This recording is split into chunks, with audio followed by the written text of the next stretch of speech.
10, 9, 8, 7, 6, 5, 4, 3, 2, 1.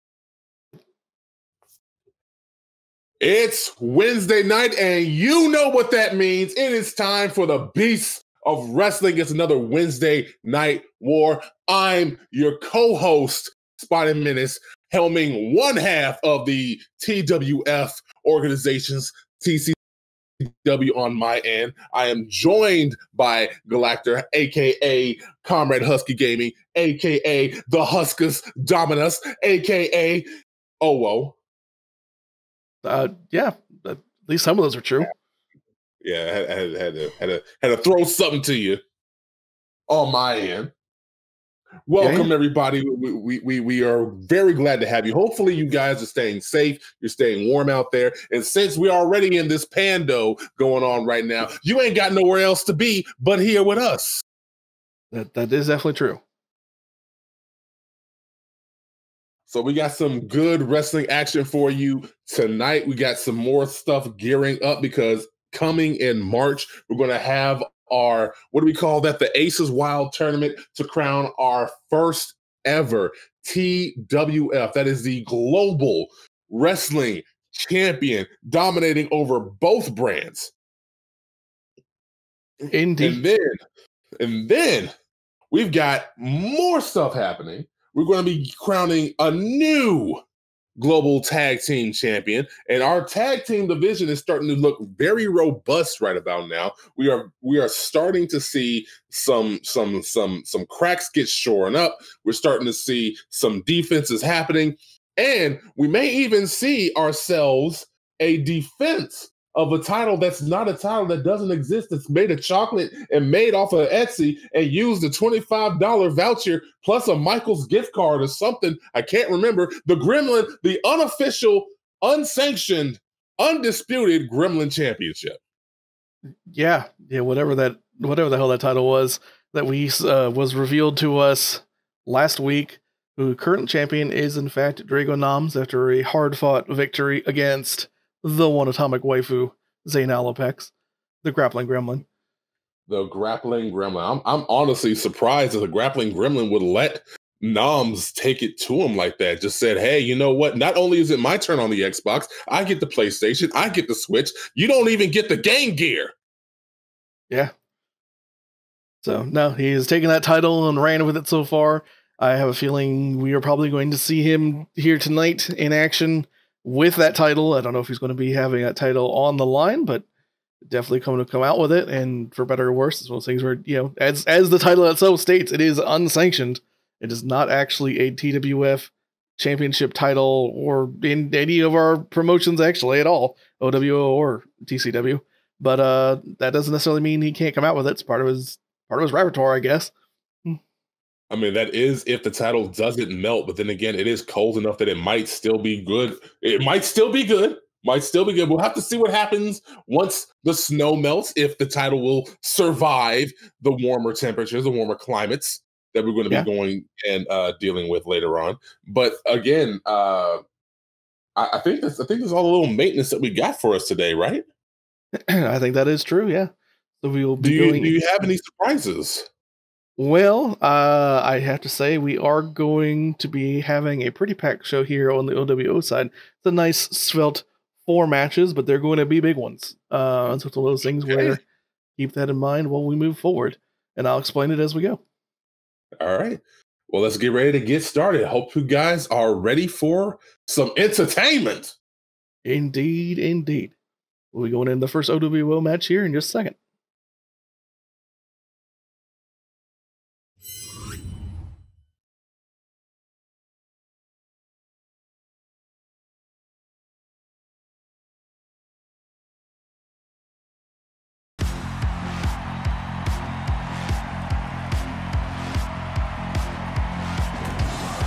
Welcome to the first match of the night. Oh, whoa, we got ourselves a big one for you. Actually, the whole night's going to be big for OO, it looks like. It is. Like I said, we have a svelte card, only 4 matches, but these are going to be a big 4. Right here we have a triple threat match here. 3 people coming out. And unfortunately for Enyo, it's one of those that it might be a little stacked against her. You'll see why in just a moment. But it is a preliminary match to see who the first person in the match later on tonight for the OWO Juniorweight title will be. Well, hopefully Enyo could have a better showing than her partner did during that unsanctioned, unofficial, undisputed, unwatched Gremlin Weight Championship bout last week. Indeed, although as stated, she is going up against 2 members of True, so that is going to be kind of the wild card here. I've heard that this was done through random selection, but it's one of those things where I don't know how much I necessarily buy that. Either way, this is the match we have in front of us. Enyo versus Denora Alara and Aiko Kazama, 2 members of True, as said. I was about to say, like when you said random selection, I think you should put that in air quotes, knowing how True operates. Yeah, I hate to admit that, but I will admit that. Well, I mean, one of the biggest things is, though, like, when it comes down to True, is it better to go one-on-one after eliminating Enyo and just, like, securing that there is going to be a True member in the OWO Juniorweight Championship bout later on tonight, or do you possibly take out the biggest threat and then pick apart the pieces of the lone woman out, so to speak? Yeah, I don't know. It's one of those things where it is kind of interesting to see Enyo and members of True working against each other here, though. And it's one of those things where, after all, there is only going to be one winner. You would have thought that this is an elimination match, though, right? I don't believe so, no. Oh, so it's first to a fall? I think it's first to a fall, we'll see. Well, butter my biscuits, that just raises the stakes even more. Yeah. Those things where... Also, don't butter my biscuits. Those biscuits are not for your buttering pleasure.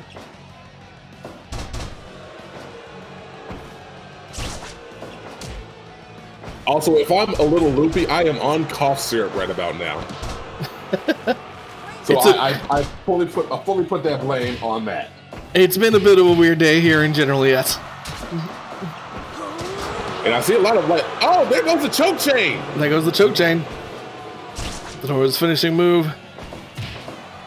Anyone Aiko going against it right here. Oh, Denora putting it in. Guillotine choke. Nice little guillotine choke. Now, as you said, if this is a first to a fall a match for the right to face off against the OWO Juniorweight champion, what is your strategy then at this point? Yeah, I don't know. Some of those things, and I said first to fall, and then I immediately thought, well, maybe we did set this to elimination. We'll have to see, but if this is first to a fall, it definitely changes that dramatically, because it's one of those things where, of course, only one winner, and suddenly you have the idea of alliances going out the window pretty quick. If this is elimination, like I said, it might actually be, then it would behoove, as they're kind of doing here, for True to work together until Enyo is out, and then knock out the weaker member of True. Yeah, the thing is, though, as much as I despise this group, I don't think there is a weak member of True. Like even Melissa Marquet, Miss Militant, has her moments where I would rather not go into a ring with her. She would probably knock my ass the hell out. Yeah, as she has done for a handful of people. Hell, I blanch at putting True members up against any one of my roster. Yeah, as we saw, pretty much the only time that has happened so far was in specifically a sanctioned death match for that particular reason. Yeah, hopefully that we were hoping that the death match would calm them down a little bit. I don't know how that would work out, because for some people, the added bloodlust might just push them over the edge and make them a little bit more crazed and ready to continue their path of destruction. But really, I'm hoping that they would tucker them out, get them satiated, and they can move on from their more heelish tactics. Yeah, we kind of thought that, like I said, perhaps giving them a sanctioned way of going through with it would allow them to get all of that out. I don't know how well that worked. We still have seen a lot of True doing what True does, and kind of the same with the Fallen, so. True indeed, no pun intended. But I'm also noticing that whenever there's a pinfall going on, at least whenever member of True does it, the other member of True just doesn't get themselves involved in breaking up the pin. So maybe they are figuring out, like, you know, their intention is to get rid of the odd woman out in this whole match and just move on from there. Yeah, although it is, like I said, we have seen a couple of times where Enyo and one of the members of True have worked together against the other member, so it's one of those things where I don't know what their strategy is. It's definitely seems to be pretty variable at the moment, just taking advantage of what situations come. Yeah, here's hoping that any team ups, any alliances, however brief and however fleeting, don't lead to any kind of actual partnership issues later on. Well, there you go. Well, there you go. It appears that we are, in fact, in a elimination. I apologize for the confusion there. I had a feeling that was what I said. As you said, it has been a weird day, but now it's True versus True right here. We've got Aiko Kazama versus Denora Alara. Yep. It appears that they did, in fact, go with their strategy for elimination that we kind of figured they would, going against the odd woman out and Enyo first, and then fighting it out between them to figure out who is the stronger woman in True. Or out of the two of them, at least. Oh, true indeed. Ooh, double foot there, right to the prone. Aiko Kazama into a loud market straw, just a 2 count. Just a 2 count. Aiko, oh, dragging and raking across the top of the rope. Oh, nice. Trying to dragging her right close to the rope, and there goes Denora is not being given any quarter. And it's snapping the fingers. Tap the fingers, going into a nice dragon sleeper there. Unfortunately, on the outside, this is one of those things where there may be no countouts in a triple threat match here, but it is not falls count everywhere. They need to get back into the ring if they are to finish this. Yeah, but right now it's all about trying to enact as much damage as you possibly can before that happens, because you are not being forced to come back into the ring. So if you don't have to, why would you? Yep. Well, the only thing standing between them and inevitability there is the eventual time limit. But it seems like they did, in fact, get back in the ring. Oh, right into the nasty True tactics there. Oh, and sure enough, she broke the skin. There's blood on the mat, and she's put right in that rolling lancer hold. Oh. Choke chain. Right there, the choke chain, but she's still close to the ropes. It's too close to the ropes. You're right. Oh, and Aiko busting out those classic tactics. I don't know how you can go back into the locker room when you have your partner, your friend, your confidant, your comrade in arms stabbing you in the back of the neck, working that vertebrae with a fork. They're a weird bunch, but it's one of those things where I have a feeling that they understand that in a situation with the stakes as high as they are, that they all would do it at some point. Well, with friends like this, who needs enemies? That is definitely true. Ooh. Oh, rolling knee bar, and that's it for Denora. Oh, and then even against their own. Like I said, it's one of those things where, given the situation. But looks like we do have our first winner here. The triple threat, Aiko Kazama, going forward into the third match on our card here, the junior-weight OWO title picture. Coming up though, hot to get rid of Enyo and then that flying cross leg breaker, and that's ends Denora's night right there. Mm-hmm. Yeah, Aiko getting both falls there, so definitely a dominant performance for her. So we will be going into the next triple threat match here to figure out who Aiko Kazama will be going up against in just a moment.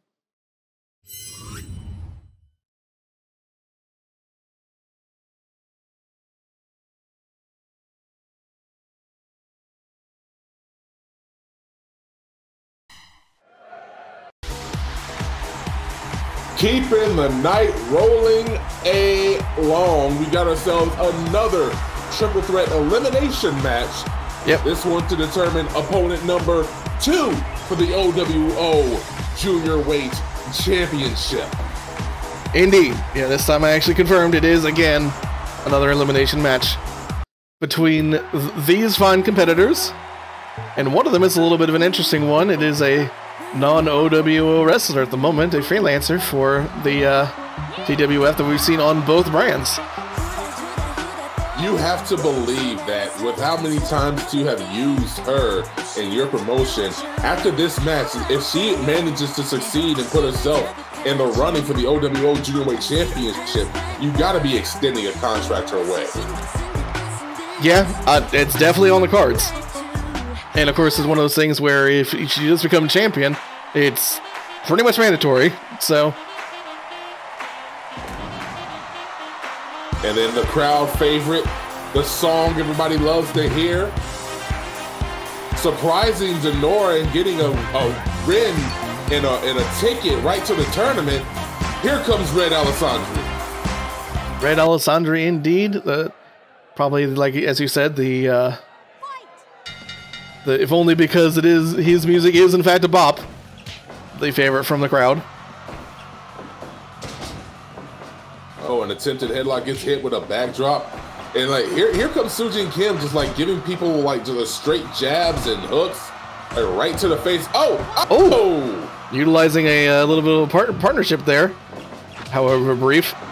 You know, unlike the first one, these are 3 independent wrestlers, none of them are any particular factions. Of course, Red is a member of the Gemstone Warriors, but Darius is not out here, as Darius actually is not considered a junior, a member of the junior division. Now we have seen Red Alessandri and Su-Jin Kim team up, and we even speculated that maybe, just maybe, with how well that they did, even though it wasn't a losing effort, that Su-Jin Kim might find herself being another member of the Gemstone Warriors. It's entirely possible. And if she gets that that title, I'm sure that she would have a lot to play with and negotiate with in terms of potentially joining any faction or even forming a faction if she so chooses. Well, hopefully she could bring you a lot more interesting battles into your folds. Mm-hmm.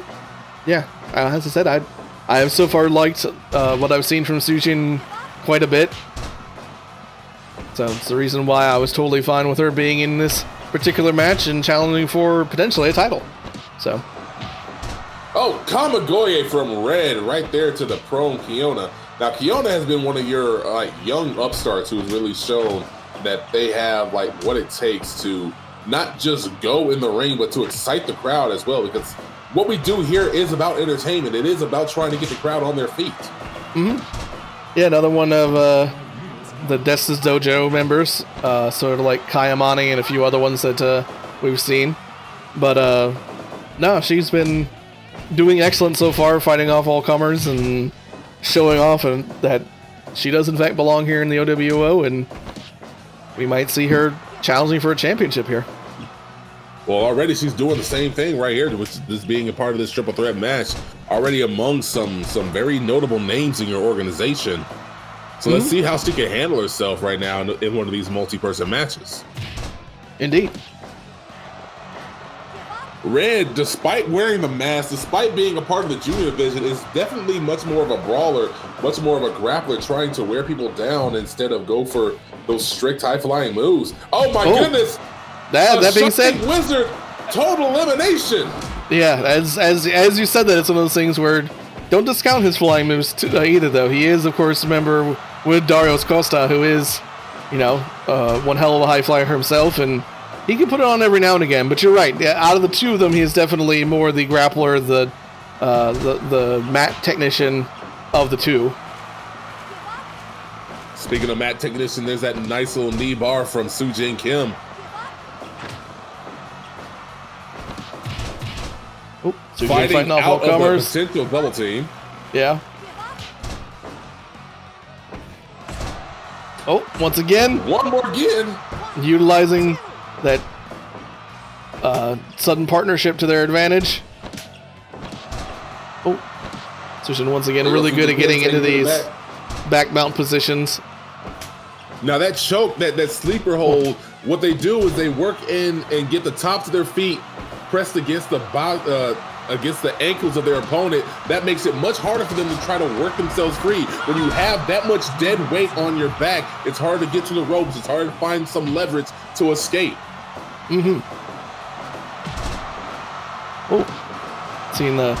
Starting to see the more high flying, the higher intensity moves come out here. Some nice spin kicks, some enziguris, some sort of kangaroo style kicks, some high angle drop kicks, as we just saw there.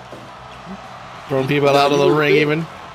Now you would think that the further on this match, the further this match goes along, that the high flying would actually slow or ebb a little bit more, because it exerts a lot of energy that you don't have later on in these matches. You don't have like the biggest tank to keep it going, but instead it goes against conventional wisdom, just as we see Su-Jin Kim go and hits that code red. Yeah. No, it's one of those things where, oftentimes the first part of it is more of a feeling out process. You see wrestlers go in and kind of do little moves, trying to feel kind of where their opponent is in terms of that particular day. And then once you get into this stage, they know what they're about. They know potentially their weaknesses, potentially what they need to do in order to win, and that's when they start busting out those higher level moves. Once again, code red. Kicked out of it though, quite literally in this case. By Red kicking him out.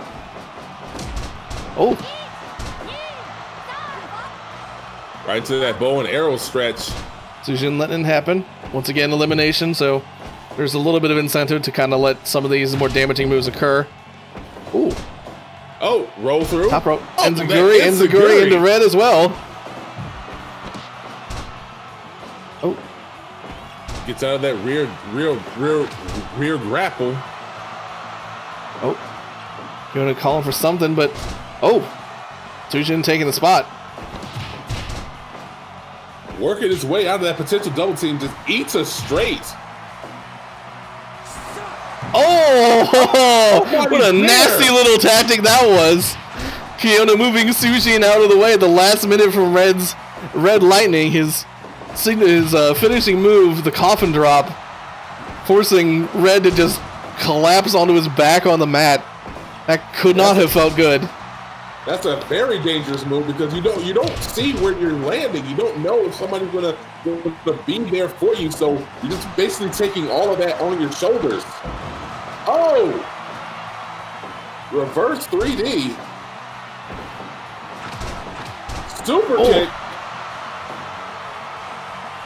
Keona, playing cocky a little bit, although well deserved. Both of her opponents were kind of out when she did that.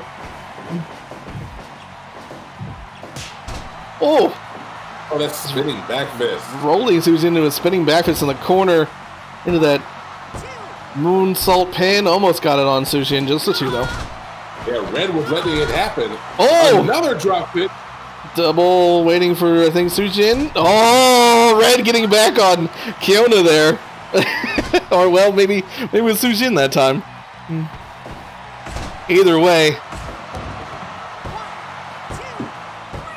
Oh, there goes Red. Now there goes Red. Between Su-Jin and Keona. Code Red. That might be it. Oh, just about. That was very close, very close. Irish ribbon to the ropes, said spin kick. Trio woe position. On the trio woe, just punches right to the patella. And then a drop kick right to the thigh. Oh, a little dazed from that, though. I think a little bit of an overexertion there, perhaps. Oh. That rocker leg drop. Going off the ropes. Another little spin kick there. Oh, and once again. And that's all they wrote. Look at that. This is going to be an interesting matchup.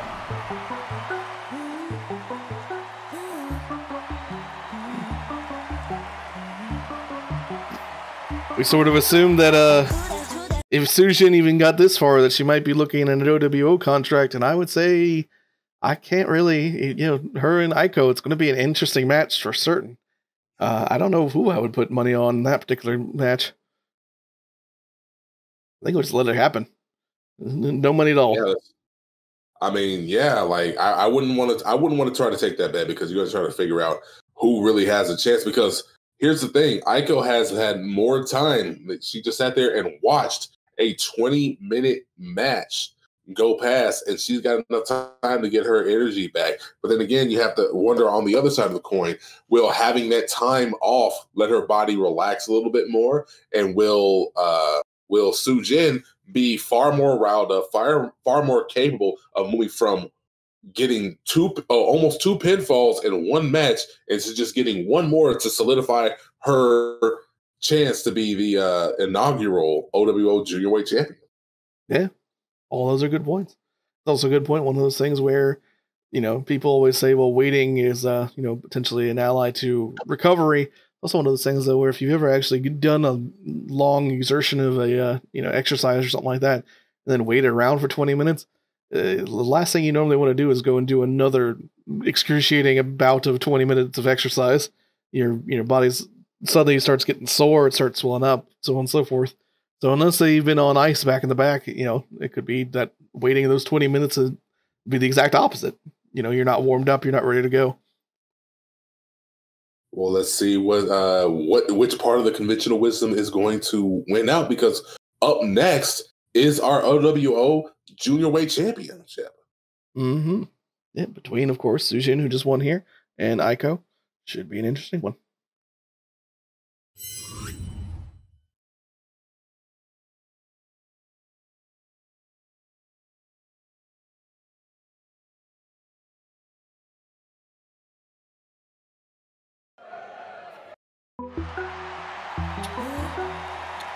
The moment you've been waiting for.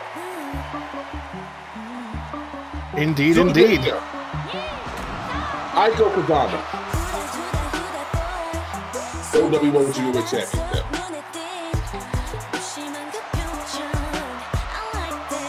Now, I have a feeling that, unlike that last match where we had a little bit of a sort of fan discontent in terms of not knowing really who to root for, I would bet that's not going to be as much of a problem for people in this particular one.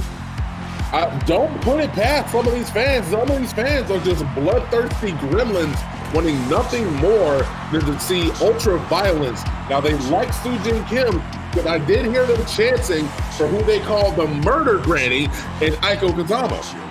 Yeah, I don't know how much that's really going to. I don't know how much Aiko really would like that. She's not that old. She's not really a granny. Well, hey, they call her that. I can't deny it. It's one of those things where that's what the fans want, I guess. But I wouldn't call her a granny to her face. Let's put it that way. You know what? I'm with you. Then again, I barely want to talk to True to begin with because they scare me. That is also pretty fair. Both members here coming out pretty strong here. Nice choke from Aiko to begin with. Some good drop kicks from Su-Jin to return. Yeah, don't sleep on Aiko. She may not be the most flashy one out there, but she does have some incredibly amazing kicks that make it a little bit hard to figure out where she's coming from. Yeah, she is more technically based than you would really think from a person so into sort of the hardcore style of wrestling. And of course, we've seen her just straight up knock people out with that kendo stick before too. So that's something that you always have to keep in the back of your mind when you're fighting against her. Oh, there goes that. Oh, there goes that knee bar. Oh, blocking the kick rather well there from Su-Jin. Oh, and ducking the little V-trigger style kick there as well. All right, so far we're getting a lot of back and forth going on right here. Nobody's really able to get the upper hand. Yeah. We're into a striking contest, just kind of to prove our point here. Back and forth. Oh, Su-Jin just barely, I think, coming out ahead on that one. Irish whip to the ropes. Oh, that spike bomb. A 1 count early on, though. Oh, rolls through. Nice little flashy move there by Su-Jin once again. Oh, I don't know why people keep trying to put her into those sort of arm situations. She's so good at getting him out of them. Oh, true indeed, true indeed. Dragging her close to the corner, but there it goes. Su-Jin Kim not really allowing any of that to happen. Oh, thrown into one variety of leg hold into another there.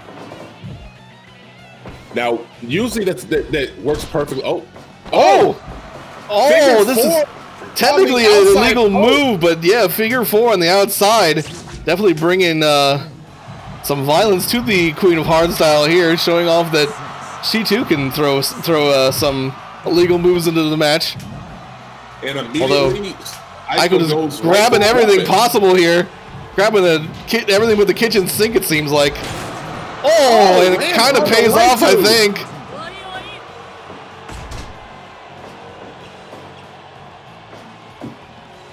Now we have that. That knee.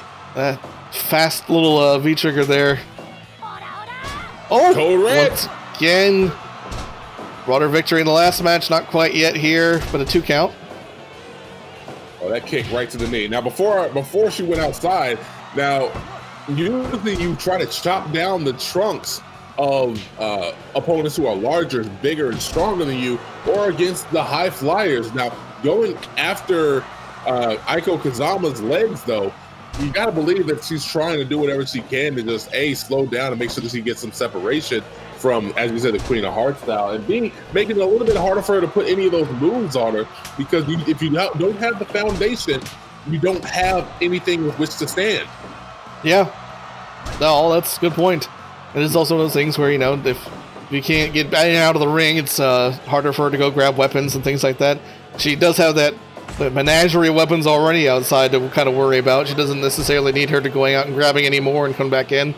So, yeah, keep all that out of there. Another running knee right there to Aiko. Right into a dragon sleeper, but she's dragging it real close to the ropes. Yep, had a rope right there.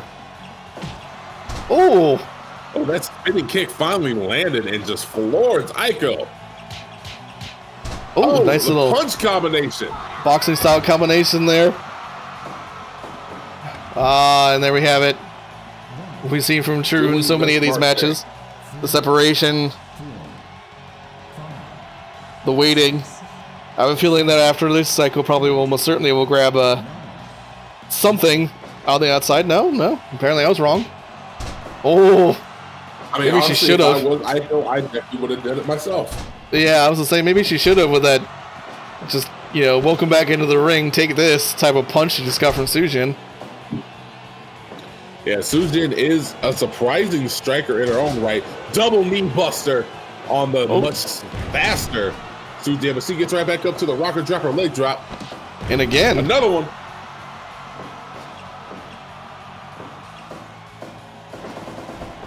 Off the ropes. No, like I said, none of that. I forget her pro rep. Another pro red one. Yeah, no, just a 2 count. Then we got an exchange of blows. Knife edge chop from Su-Jin. Super kick. Headbutt. Aiko getting, I think, the better of that one there. Now, despite all of the talk about her breaking the rules, Aiko has really kept it sort of within her wheelhouse right about now. Well, yeah. Oh! You say it, and of course she immediately proves you wrong there. Just a 1 count after snapping the leg. Right there, another code red. 1. Once again, 2, that dangerous 3. maneuver. It seems like Su-Jin can bust that out at any time, and it has served her well in these matches. And, oh well. We definitely have an interesting finish there. Su-Jin, the first OWO Juniorweight champion, beating Aiko, and I guess more importantly, becoming a member of the OWO roster as well. That's, like I said, you gotta sign your own champ. That's pretty much mandatory. I mean, definitely you do, unless you want to, let the champ wander all the way over here to TCW, and we take the title from you. But I don't want to do no collusion like that. There's no collusion, collusion. So let's go ahead and crown the queen.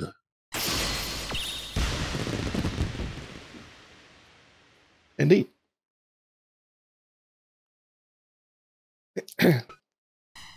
Su-Jin, everyone, the first Juniorweight champion. And an actual championship at that. No chocolate here. No chocolate here. Actual gold. That title is actually worth a pretty penny. As is the other one we'll be seeing in just a moment.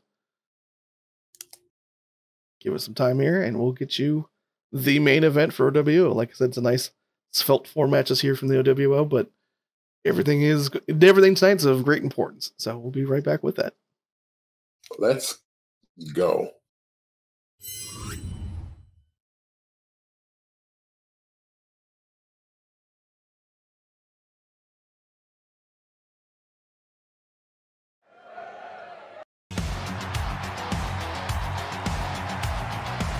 It's time! It definitely is. We have what started last week and has come to fruition now. The fight between Los Heroes del Ring, Kingathan Deadlan, this crew and of course, is not broken up. They're not broken up. This is genuinely them wanting to fight to see who is the strongest, who is the best, but they both have a high amount of respect for one another. And as the graphic just said, this is a 45-minute time limit, but also best of 3 series.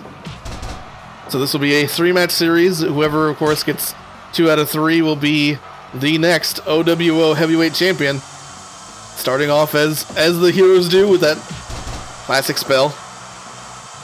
That classic spell stopping you from doing evil. Now, if you managed to miss out last week, you would have missed out on one of the better matches in OWO history. Kingathan Deadlan and the Mighty Bookmen just going and taking each other to the limits. Now, what is your strategy when it comes down to a 2 out of 3 falls match? I don't know. It's one of those things where part of me goes, you want to kind of limit yourself. You want to play to, those wear downs, all that sort of thing. But in wrestling in general, we've seen tons of different people who have had tons of different ideas on best of 3 falls, and I don't know if anyone's really figured them out, honestly. You have the classic kind of heel maneuver of getting a quick DQ on the first one so that you can beat the crap out of somebody. Obviously, I don't think either one of the heroes is going to do that one, but I don't believe that's going to be the case because, again, they are heroes. Yeah. But, and in which case, I think I wouldn't be surprised if they just give each one of these falls their all and hope for the best. That is kind of how they roll. Honestly, I see no reason not to ascribe to that. Oh, super kick to the kneeling Kingathan Deadlan. I don't see a reason why you don't ascribe to that mentality. Go hard 100% of the time, and you never have to worry about waiting for somebody to make a mistake, waiting for somebody to slip, or waiting for somebody else to let an opportunity fall into your lap. Mm-hmm. We're definitely seeing kind of a slightly slower start to this than I think we saw last week, but once again, that's probably smart from both these men. We You have 3 matches, or 2 matches at the very least, potentially 3 matches if it goes a particular way in front of them. So. Oh, those fierce kicks right to the corner of Bookman. Oh. Just no sells that little knee. Hero punches there. Back into a nice arm bar, into the ropes though.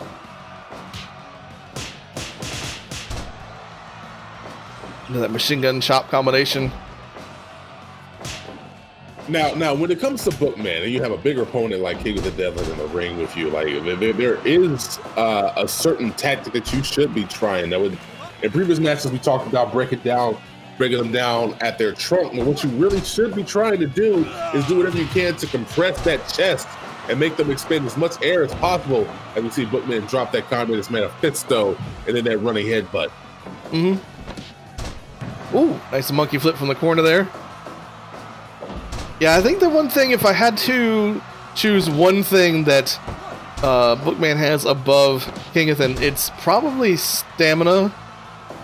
He definitely has a lot of he can put up a lot of different moves before he gets even remotely tired. I don't know if necessarily he has the same staying power in terms of preventing counts, but he is smart in his management of his breathing in order to do these big moves, even early on in the match sometimes. Yes, indeed. Yes, indeed. Right there, we got a jet knock cover, but too close to the ropes. Now, you got Philadelphia's Bruce right here. Now, what about him makes you feel that he's much more impartial than your other referees in your cadre of superstars? It's not even necessarily impartiality. It's one of those things where Philadelphia's kind of he doesn't allow certain things as much as Lindsay does. He's a little bit more strict about certain things, but he's also kind of lets falls linger a bit longer and stuff like that. So he tends to kind of allow for a longer match in general. It's kind of the idea. And so oftentimes he's that, and the fact that he's kind of had seniority over the other wrestlers, he's often used in our main events here at OWO at the very least. Ooh. Oh, the Blue Mage Thunder Bomb! Oh, in a 2 count already. That's a little dangerous. 11 minutes in. Hey, oh! German suplex. German suplex into Keona. Lama straw cover, but in the ropes. Oh, taking it outside. Are we going to see something from the top rope? Here we are. High. Oh! Single leg missile drop kick. To a leg hold on the outside. Oh, airplane spin. Now you break up that equilibrium and make it a little bit harder for him to get right back into the ring. Yeah, thankfully. Oh, thrown in Philadelphia. Now I could definitely say that was a malfunction right there. That had to have been, and you can see it. Even Kingathan didn't do that. He could have gone for something from the top rope. Was definitely looking at it and decided not to. Although, I think I was gonna say that malfunction did cost him a potential near fall there, or even a 3 count. We don't know.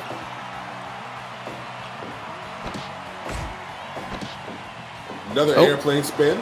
Back on the airplane spin.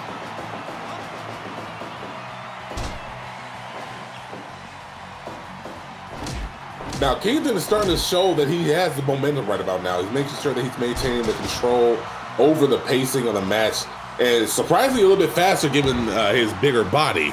Yeah. Oh, time to coffin drop that. I don't know if he got all of it. Book using the time to catch his breath rather smartly, like I said. Oh, Falcon Arrow. Is it in the ropes? It is, though. Philadelphia's calling that well. Oh, that fierce low kick just dropping Bookman. Picking him up off the ropes. Oh, sling blade. Oh, but countering, though. Off the ropes. That's a big punch to the back of the head. Punch. Oh, there he goes. That first Dragon Sleeper.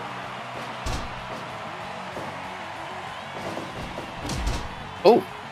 Man, looked like he might have been calling for something. But down. And right back up. He doing an airplane spin.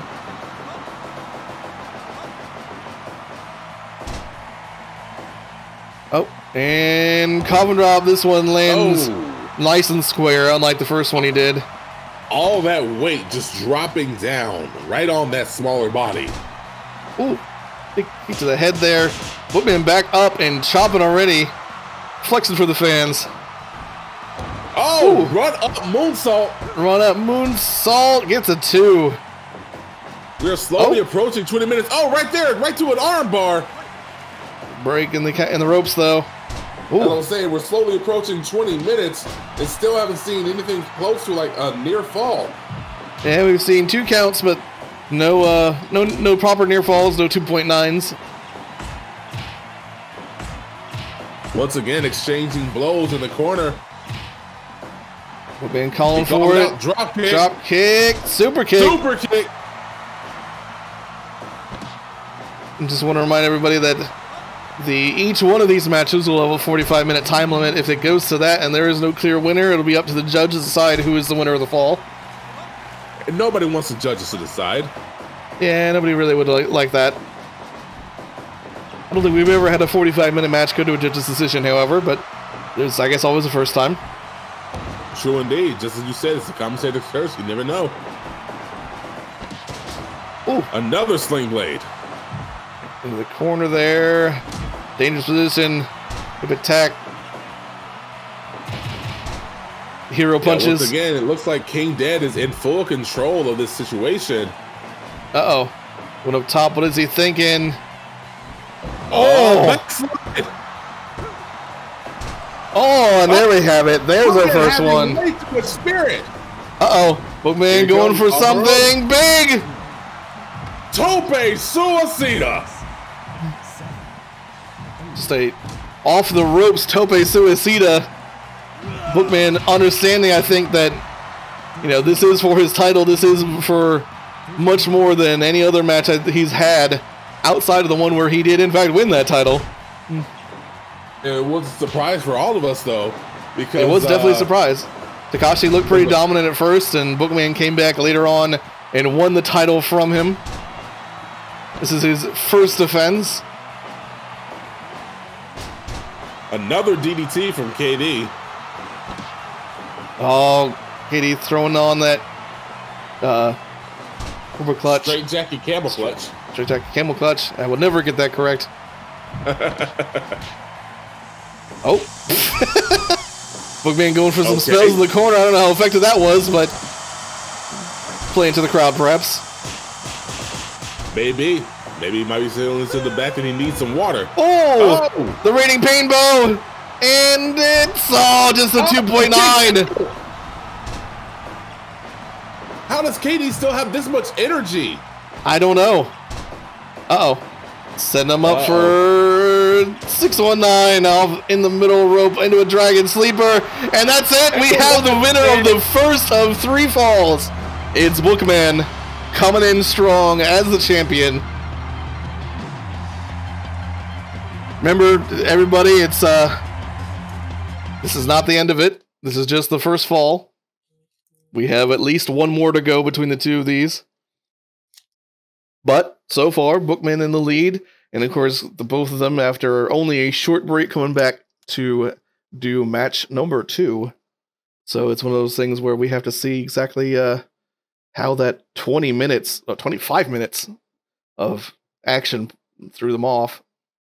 We'll see that right now.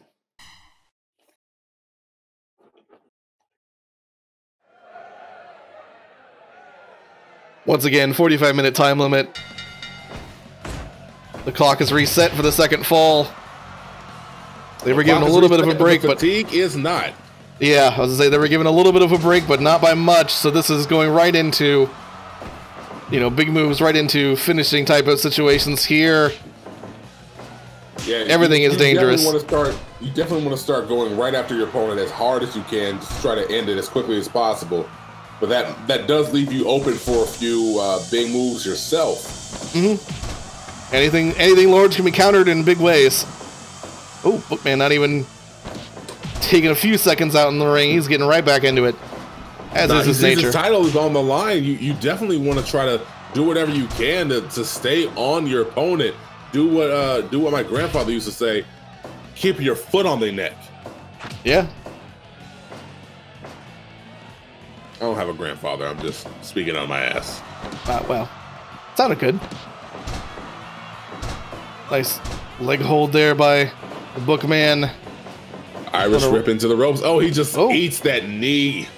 I don't know if that was what King was planning on, but it's what he got.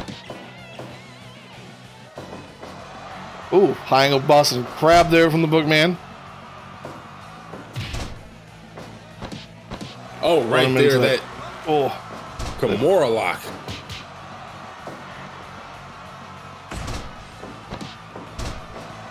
Oh, Romero special. Doesn't go torture. Doesn't go into that dragon sleeper. Ooh, but he is going after Bookman's knees. Yeah. Ooh, back and forth. Goes strong, but looks like Book maybe gotten the worst of it, although counter beautifully there. Into a nice DDT. Oh. Kind of a modified figure almost like a package figure four. Yeah. Like a figure four sharpshooter. Oh, off the ropes into the people's elbow. People's elbow. And sure enough, another dragon screw. I think he's changed up his tactics before. Last time he didn't really go after Bookman's legs as much as he could have. Maybe he could have stopped the gossip that is the Bookman being good enough to beat him.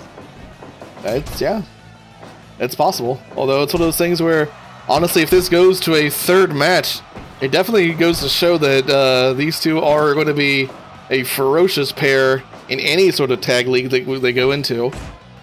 Let's hope they don't break up in the meantime, though. Yeah, true. It's one of those things where, as we said, there's a healthy dose of respect between the two, but I suppose that could always change. You're right. Another DDT from the Bookman, dropping King dead. Oh, water wheel drop right there. Lamb back into that move I could never call correctly. That straight jacket camel clutch. Another dragon screw. Just do whatever you can to wear Bookman down. Oh, straight jacket triangle. That one I know. DDT Another DDT on Kingathan Deadlan.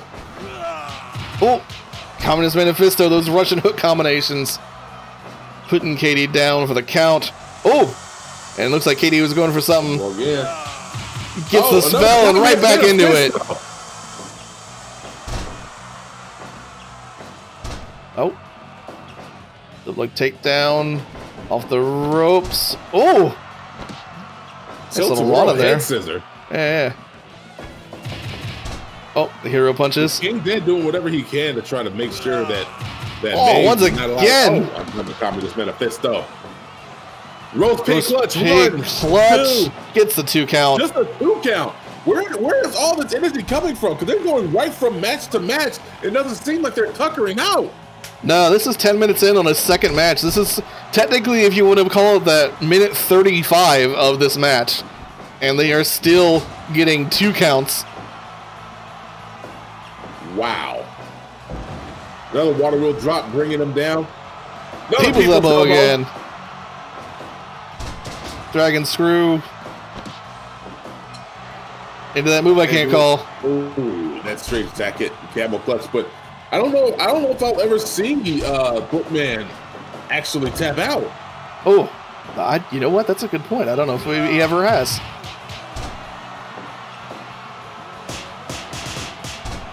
Ooh.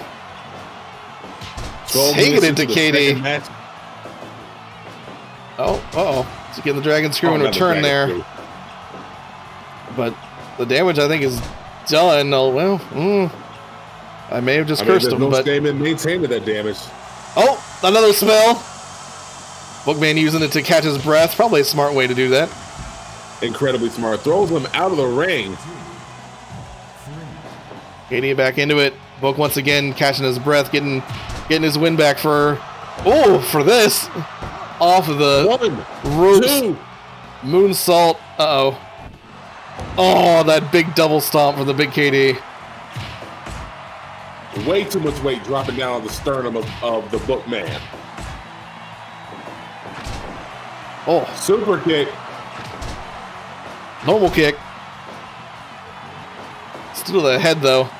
14 minutes. We are now at officially, what, minute 40 of essentially? Dos. Tres. Hit all 3 of them. Katie back up, though. Yeah, Falcon Arrow, but Falcon in Arrow. In the ropes.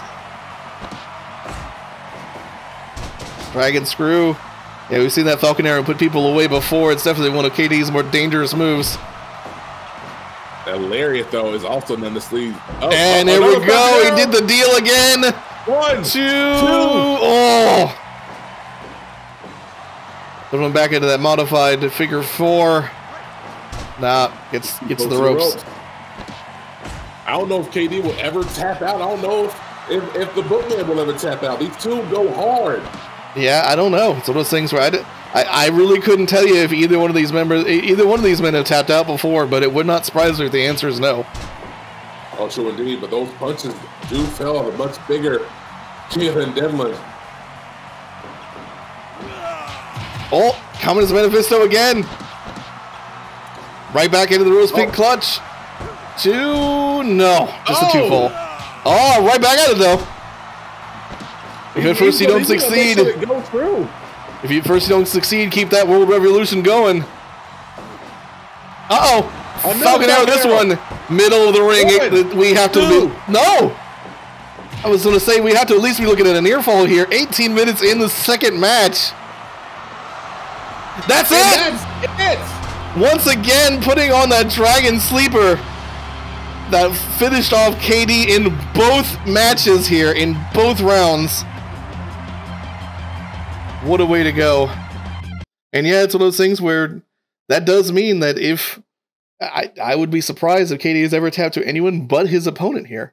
You know, in both of these matches, he did go out with a Dragon Clutch. I can't think of another time where he's tapped. So maybe that's what it is. But that does mean that we still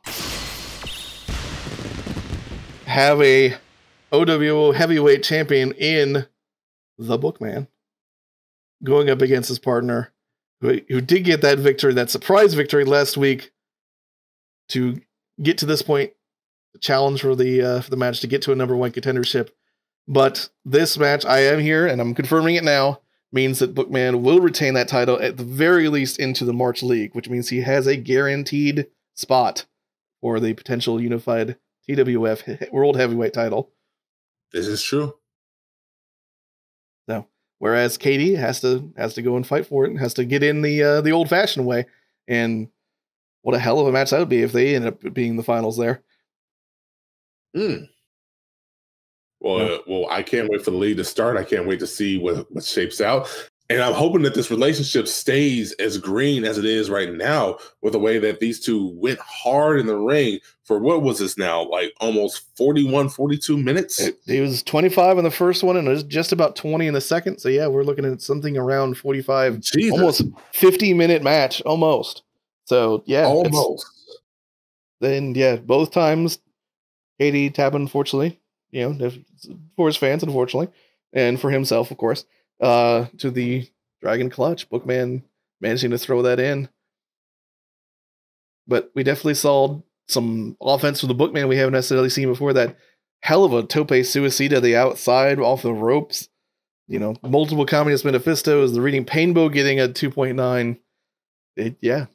You can't say that, and of course the multiple Falcon Arrows. The only thing we didn't see was some of those unique, very rare moves that KD has in his repertoire, the Eiffel Dead Parachute and the Ultimate Hold. He's only busted those out in extreme situations. When it comes down to greatness, when it comes down to who's a true champion, who is just a good wrestler, a good performer, a good entertainer, and just a good fighter, is the ability to break those moves out at a moment's notice when you feel that your title, your prize is being threatened. And it seems like Bookman has done an amazing job of understanding that in his very short title reign. And he's going to do whatever he can. He's going to break up whatever he can. Like you said, that Tope Suicide is going to break out these moves whenever they can, just so they can get the edge. And maybe that's the lesson that Kingathan Deadlan can take away from this, that you do not hold anything back. Yes, you got a 2 out of 3 falls match, but you don't hold anything back just in case you get a situation like this where you get that dragon sleeper thrown on you and you have no choice but to tap out. Mm-hmm. Yeah, definitely a lesson to learn, and hopefully one that he will. But then again, it's one of those things where we've seen the two of them together. They're definitely a hell of a pair. Let's hope that they maintain that way, because it is theoretically possible that Bookman could not only be a single title holder, but he could go so far, if everything goes his way, as being a triple title owner. He's theoretically, he could go in for the unified tag team titleship. He is definitely, as the person who was the semi-finalist in the last one, he definitely has earned a spot in the next one we do. He is, of course, now has a chance at going for the TWF Unified World Heavyweight Championship. And, of course, he's still the OWO Heavyweight Champion. So he could theoretically be a triple champion, which would be one hell of a thing to see. Well, let's throw him to the Wolves and Nommz and see if he can become a quadruple champion, because I don't want that title on my card anymore. Well, yeah, I guess if he wants to go after Nommz' unofficial whatever gremlin, if he wants to be the top gremlin, he could totally go after that as well, I guess. That still would mean in my book that he would be the triple champion, but because of course it's not actually a title, but whatever. Yeah, that is something that if he wants to go for it, go right ahead.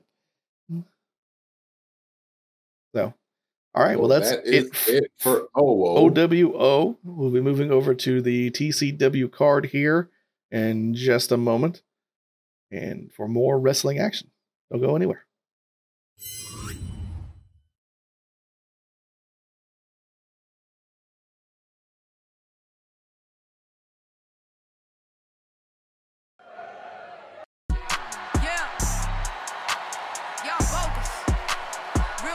Now it's time for TCW to rock it for the night.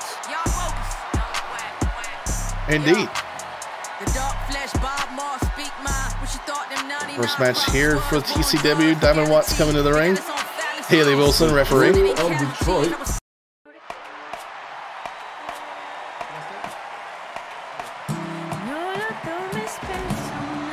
So we got Diamond Watts versus our new signee and Vinicius de Fiore.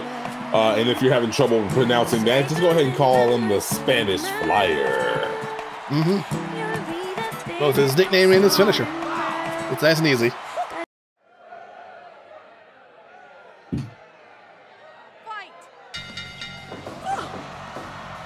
Now, this there is nothing really on the line right about now. This is a tune-up match because we are getting prepared to finally flesh out the remainder of our league qualifiers, and plus get another title match set up for the very, very near future. Now, while we do have how many now? Almost 8 apiece. Yeah, somewhere around there. Something like that. 7, 8 apiece right now. Might be the adding into the champion, of course, might change that a little bit. Maybe 9 or so, something like that. Yeah, might be something like that. But we are going to have a chance to jump into the little tournament matches. Oh, Arabian Splash! Oh, nice move off the rope there, but getting a nice right there. Yeah, thinking getting some offense for his flashiness there. But we have had some matches, some qualifying matches, and we are going to be giving people a second chance because we're all about opportunity right here. I figure for Jackknife doesn't get more than just a 1 count. Diamond drags him into the center of the ring. Now we got an exchange of blows right there in the center of the ring, and Diamond wins that surprisingly. Mm-hmm.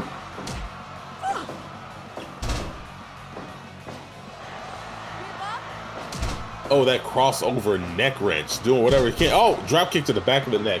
Now, when it comes down to trying to get some momentum, like what do you have to avoid when you have a potential chance to make a big name for yourself and qualify for, say, a league tournament?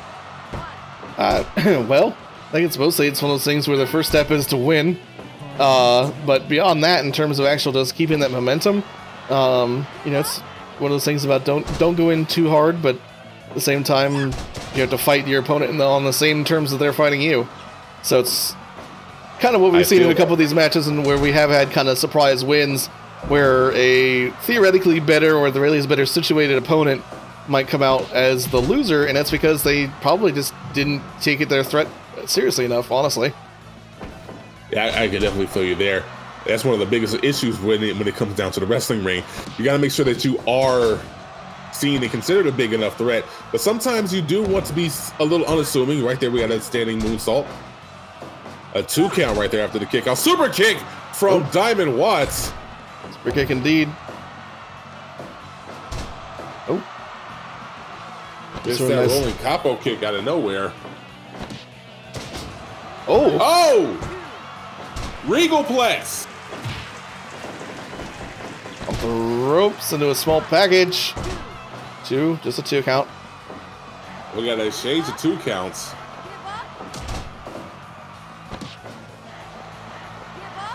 Oh, that standing headlock. Now, you don't really see a lot of, Northern Lights driver. He was hitting moonsault for another 2. Oh, strong DDT there. Very strong DDT. Double hook, underarm DDT. Figure 4 jackknife. 1, 2. We saw Diamond Watts right back into it. Completely knock somebody out earlier. Oh, springboard double knees there. Oh, Diamond going back into those kicks though. And yes, indeed, we did in fact see here knock somebody out completely. It's one of the surprisingly many people in your particular promotion that has managed to do that. Oh yes, it's all about knockout punches, knockout moves. Super kick, just eats it right there to the standing shooting star press. 1, 2. Oh, near fall. 3 count.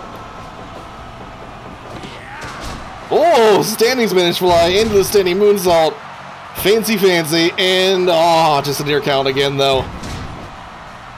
Diamond Watts though is getting caught in the flurry of offense. Figure 4 jackknife. That might be it. And another near fall. I have to say, it's one of those things where Diamond Watts, is in a dangerous position here, but it goes to show, she survived as long as she did out of all that. Every move was generating a pinfall. Yeah. After a while, you just can't kick out. Just can't do it anymore, yeah. Relatively quick, but nice match there between the two of them. Oh, yes, indeed. Yes, indeed. Vinicius de Fiore got himself a very good momentum boost right there because, again, I believe he was one of our contestants and did not make it in to the tournament. So we're going to try to get him in there a little bit later on. Find some way to capitalize off of that momentum. Mm-hmm. And in the meantime, we're going to go into our next match for ECW. In just a moment.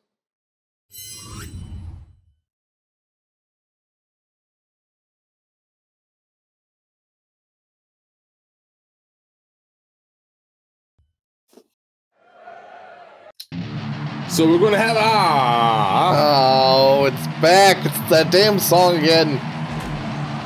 It doesn't start out that bad, and then it just goes into this part where you can't hear yourself think. You're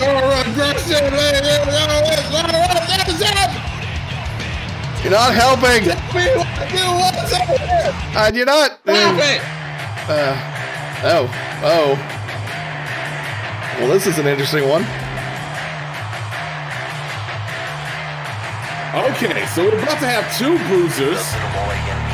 2 people nobody seems to enjoy. I mean, aside from us, we do love us some Franco Silva. Jakob Sapp, on the other hand, is somebody I think a lot of our fans wish would, for lack of a better term, frick off. Yeah. I would say that is probably pretty accurate. Franco Silva, I've been on record as saying, is one of my favorites from the TCW locker room, and I stand by that. And I'm looking forward to seeing this man beat the crap out of Jakob Sapp. I won't even lie about this. And so far, that was a series of transitions, just untouched. And then there goes those big paws from the corn-fed Colossus. How many kicks was that? I don't know. Way too many.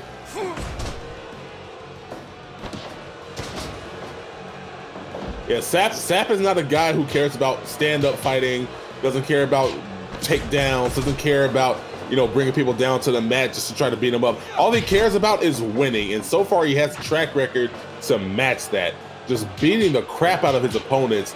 And Franco might be the opponent that he needs to see the most just to temper that aggression.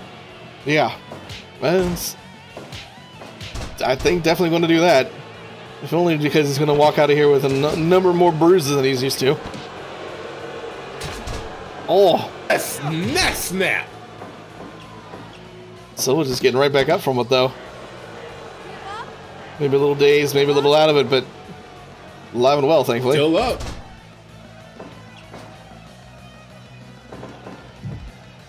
Going into the corner. Oh, just bouncing his head off there. Going for the cover, getting a 2. Oh, got a 2 count off of that. Oh. Leg drop. Oh, running leg drop right to the... Oh. Punch nice combination right there. Boxing combination gets his own 2 count. Yeah.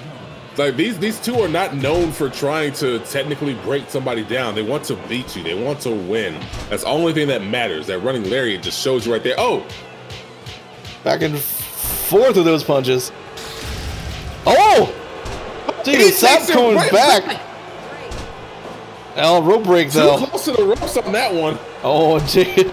I don't think Franco Silva liked that. He's going right back with a nice shot to the jaw there. Oh, there goes that powerbomb. Landing him down, and that's it. Wow. That's it.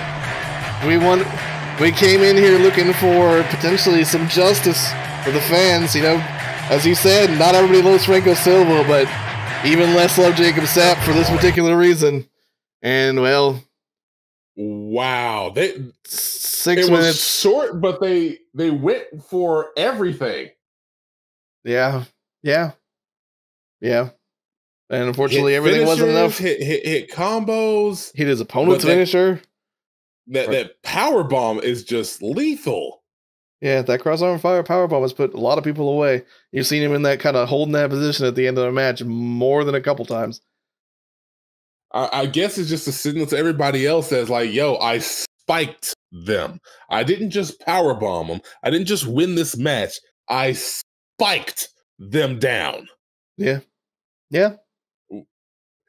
You got to believe, because Jakob Sapp was in that triple threat match that lasted almost an hour of our fight time. And it went to a draw between him, Martin Valentine, and Kai Imani. You got to believe that with that field of competitors, that Darrell Dunn has to be looking over his shoulder in hopes that maybe, just maybe, they can take each other out and he will never have to face them again, because I don't see anything good happening to Dunn over the horizon if he manages to face even just one of them at full health. Yeah.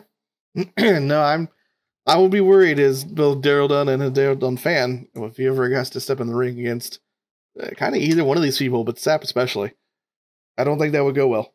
I would sincerely think, like, if I was a betting man, I would say, which I hate to say it, you'd probably make money if you bet Sapp. And it's already a shame, because that cross arm fire power bomb. I know I'm messing it up. That cross arm fire power bomb. That's a lot to say in one go. Did put Dunn away at the beginning of our TWF broadcasting. Sure, and it's one of those things where, of course, we've gone through a couple of different changes since then in terms of moves and styles for Dunn, and especially. But yeah, now Sapp has shown that he could beat him once, and may not have been the same Dunn now, but I don't think that's going to be that much of a difference if he hits it. So, well, we'll see what we got up next here on TCW. Indeed. We have about 3 more matches to go, and all of them seem to be doozies. Be right back with them.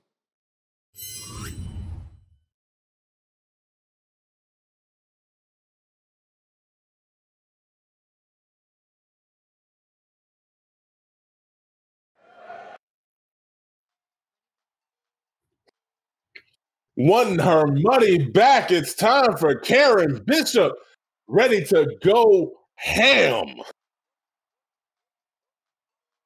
As she normally does.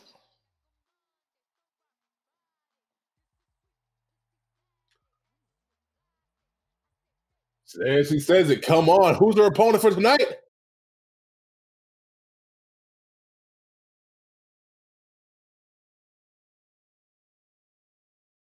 And there goes that damn championship.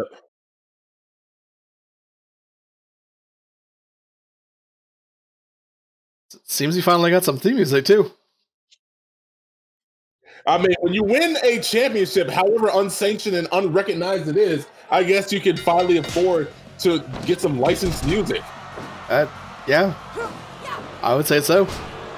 Now, did he GoFundMe the music as well, like he did the championship? We'll never know. I have no idea. All I know is that the sound guy got that music file, and then, well, here we are. Everything real big. Everything real big, except for the guy that comes out to the music because his opponent is towering over him.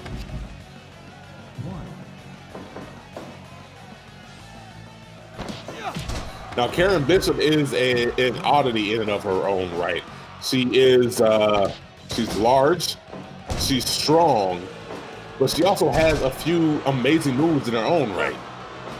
She's also rather clever. We've seen that a part of it. It's as well in some of her matches where she'll stand back and kind of let, especially in multi-man, their opponents kind of fight themselves. Which when you think about it, it's very smart. Mm-hmm. Yeah, like I said, it's clever. May not get her the best fan support in the world, but it is clever. Oh, a spear right into the corner. And right now, pulling her down right there to the guillotine. Nommz is trying to do the smart thing, trying to make sure that he's playing on his back. Oh, there goes that running Osagori bomber. Oh, big splash.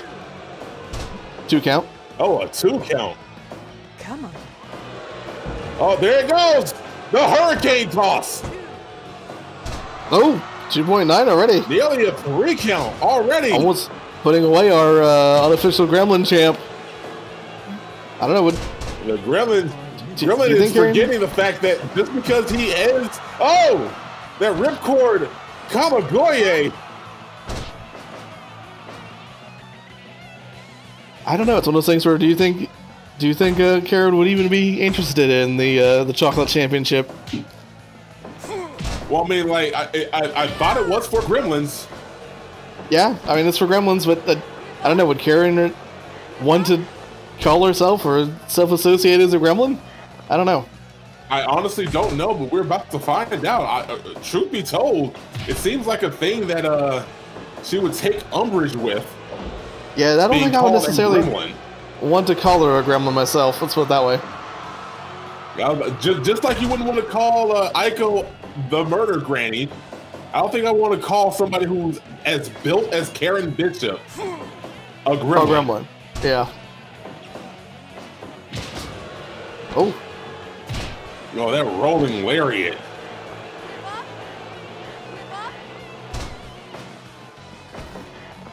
Carin is going hard, but I don't know. She's starting to seem a little tired now. Yeah. She's kind of needing to catch her breath a bit more. But like she's doing it much more than she used to do now. I will say that much. Oh, that running DDT. Oh. And another spinning lariat. Yeah. Yeah. Just snapped off Nommz' head. That's kind of how I figured that one would go, but I have to say, no, I don't often say this, but I kind of poor Nommz. That does look like it hurt. I mean, like that. I thought she was going after his mask, but it looks like she was going after his whole head. Forget the title. I think she wants to dangle Nommz' actual cranium over her mantle on her fireplace. And would definitely be a more imposing title than the Gremlin title. maybe they will put that up on the line. Maybe that's the only way that Nommz can get these victories on people. Put a title on the line and he goes ham. That maybe he is befitting of the unofficial, unsanctioned, unified, unannounced, unmitigated. I'm sorry, I'm caught with all the words. You're just breaking down. It's the untitle. The untitle. Well, regardless, the unchampion here lost. So the unchampion got uncrowned. Yeah, and almost had his head undone. Yeah, I guess we'll be moving on to our next TCW match in just a moment.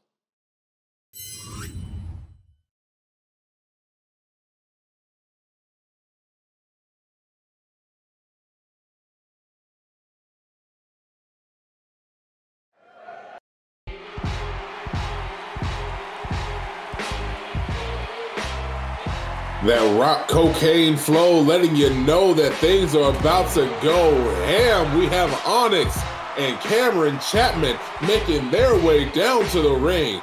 First time alliance for these three. Yep, first time alliance between this. I believe one of the first triples match that we've had in TWF as well, is it not?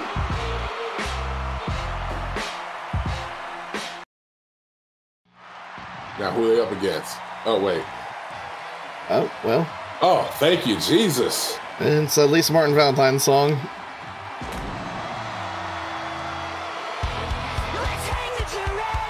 Now we did say that there was not going to be another singles match between Cameron Chapman and Martin Valentine, and we did that for a reason, because Martin seemed to just be completely untouchable when it came down to some of these matches. But having him in a multi-person match might be a different situation for him. Yep, although we are starting out with the classic matchup here. Oh, there goes an attempted kick right down to the knee bar.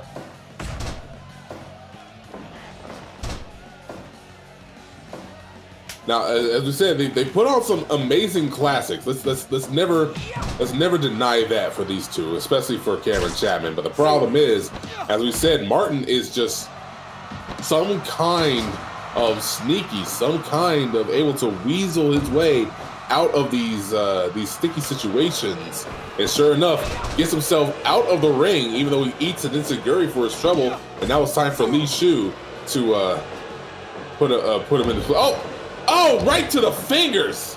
Yeah, right to those fingers. I've seen that a couple times from not all members of the Fallen, but Lee Shu specifically. Lee Shu is a little bit more dirty of the two. She's still a very technical wrestler. Well, I shouldn't say wrestler, fighter is what she likes to call herself. Yeah, Lee Shu considers herself a fighter. Like the wrestling game. Oh, there it is right there. There it is again. On those fingers again.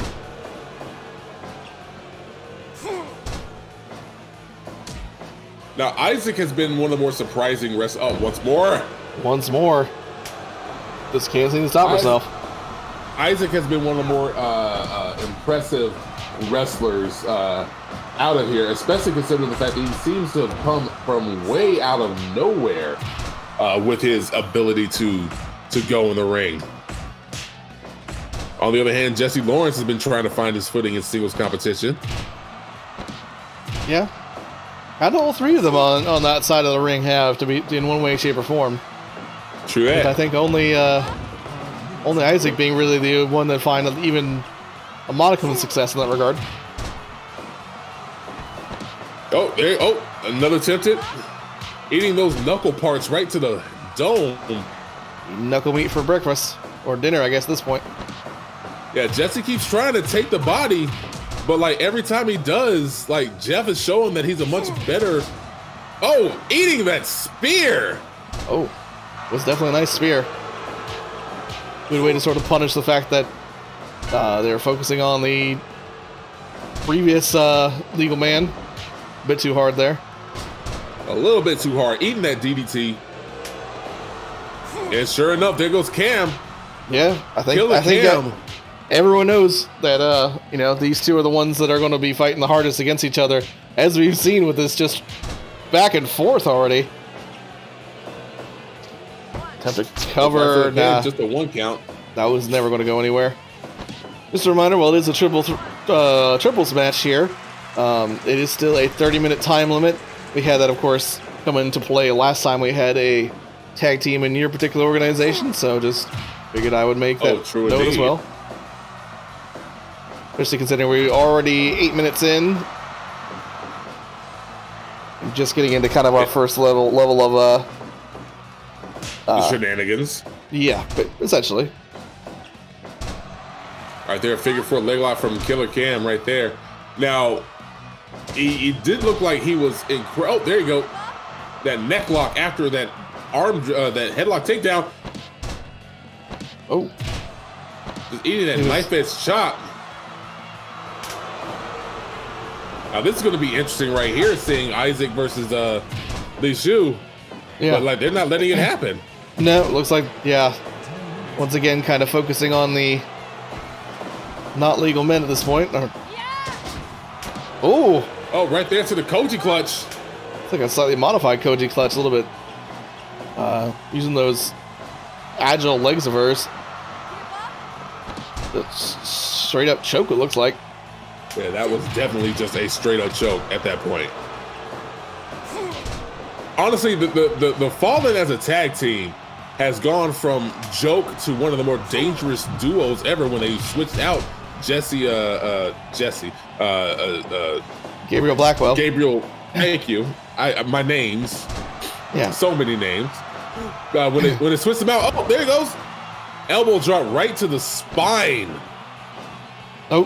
Uh-oh. Oh. Queen suplex. Going for something big. Both members of the opposing tag team winning on that one. I don't blame him. That was a hell of a thing. That was something to witness. Super kick to the kneeling Jesse Laurence. Oh. Kind of there, eating but no. straight up punches. Over in the corner, wisely tagging out. It's sure enough gets Cameron. Yeah, like I said, I think they know better. I think they know that this is the match people come to see. Uh-oh, a little bit of miscommunication there, I think. Not really sure what the plan was there at all. People. He's moving him out of the way. I don't know what the idea was there, but it definitely cost Kam'Ron a little bit of something. Yeah, definitely cost him momentum, cost him a lot of his stability. Those knees right to the back of the thighs. Oh, tries to go for a Texas suplex again, gets dropped. Elbow drop right there to the neck. Oh, what was that? 2 count, standing. I don't know. It looked like standing everything. Standing something. Yeah, I'm not even sure what to call that. You're right.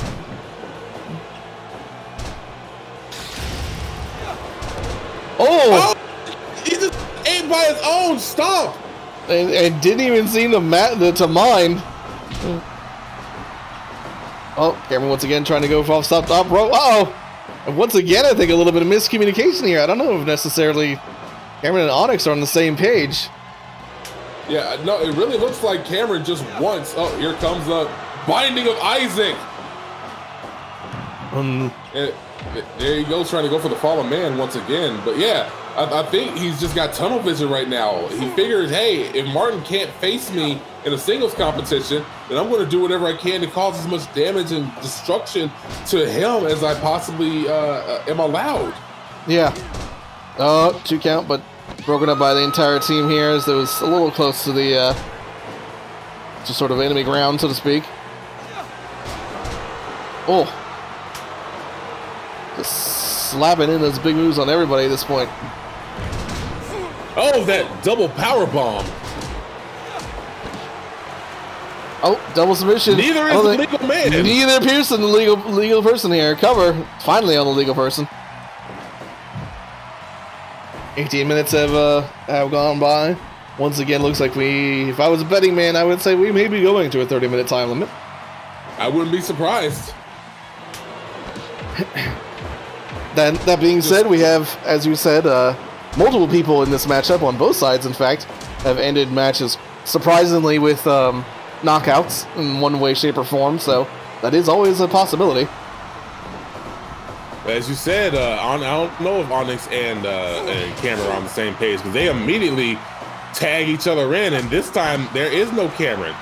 Yeah, no Cameron. Yeah, it looks like perhaps they maybe gave up on him, or sort of saw that he was going a bit too hard on a particular person, and just eating that jumping complete shot after Lee distracts and grabs Isaac Williams, in the corner. Yeah. No, it looks like Martin and the Fallen are a bit more on the same page than probably anyone we're hoping for. Oh, that's not. Oh, hell of a combination there, indeed. Double elbow drops.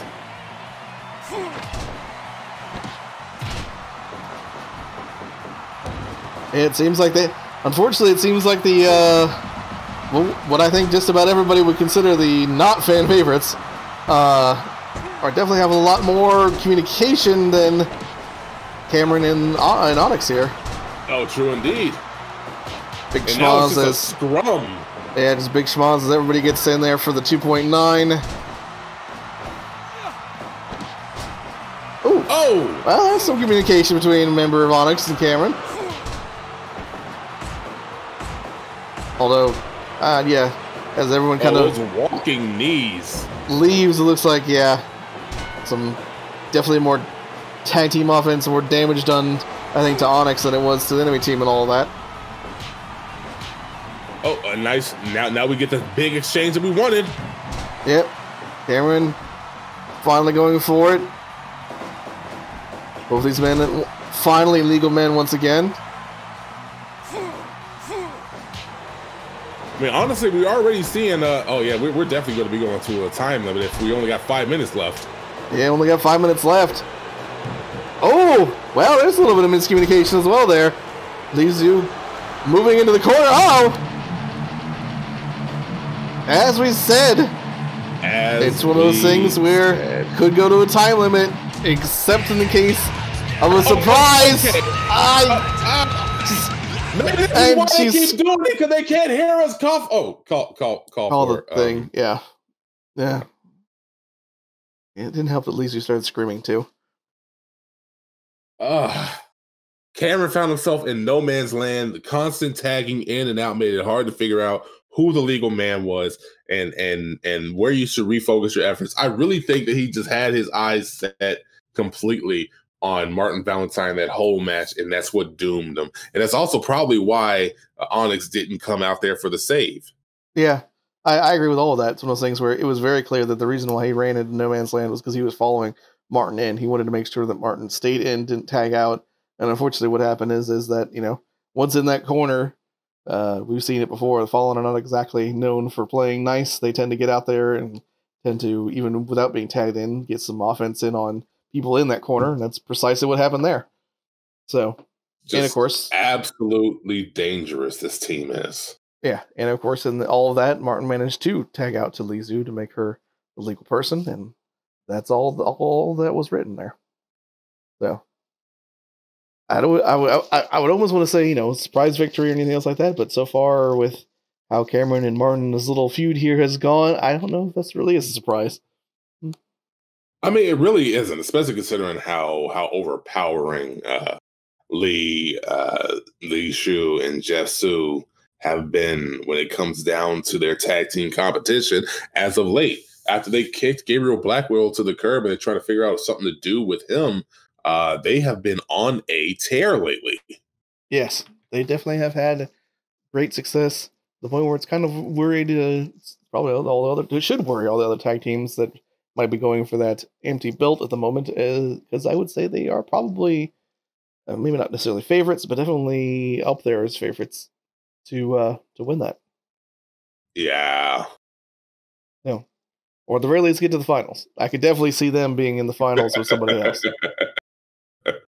I wouldn't mind seeing it, even though I that's a lie. I wouldn't mind seeing it because these hoodlums and hooligans are a blight and can be a blight on, polite society. Mm-hmm. But hey, you couldn't argue that they would probably put on some hell of a good matches. Oh, definitely. They have been stellar when it comes to their matches. I straight up thought that this was going to continue to go, and then we get to a time limit, and sure enough, out of nowhere, that flying cross arm breaker just ends it. Yeah, ends it in the wrong corner. Well, correct corner, I guess, for Martin and team. But yeah, it wasn't much you could do about that one. So, all right, well, we have your main event for TCW coming up. And then once we finish that, we may have at least one or two side little cross-promotional things as we normally do. But keep watching here, and we'll get through all of those in just a moment.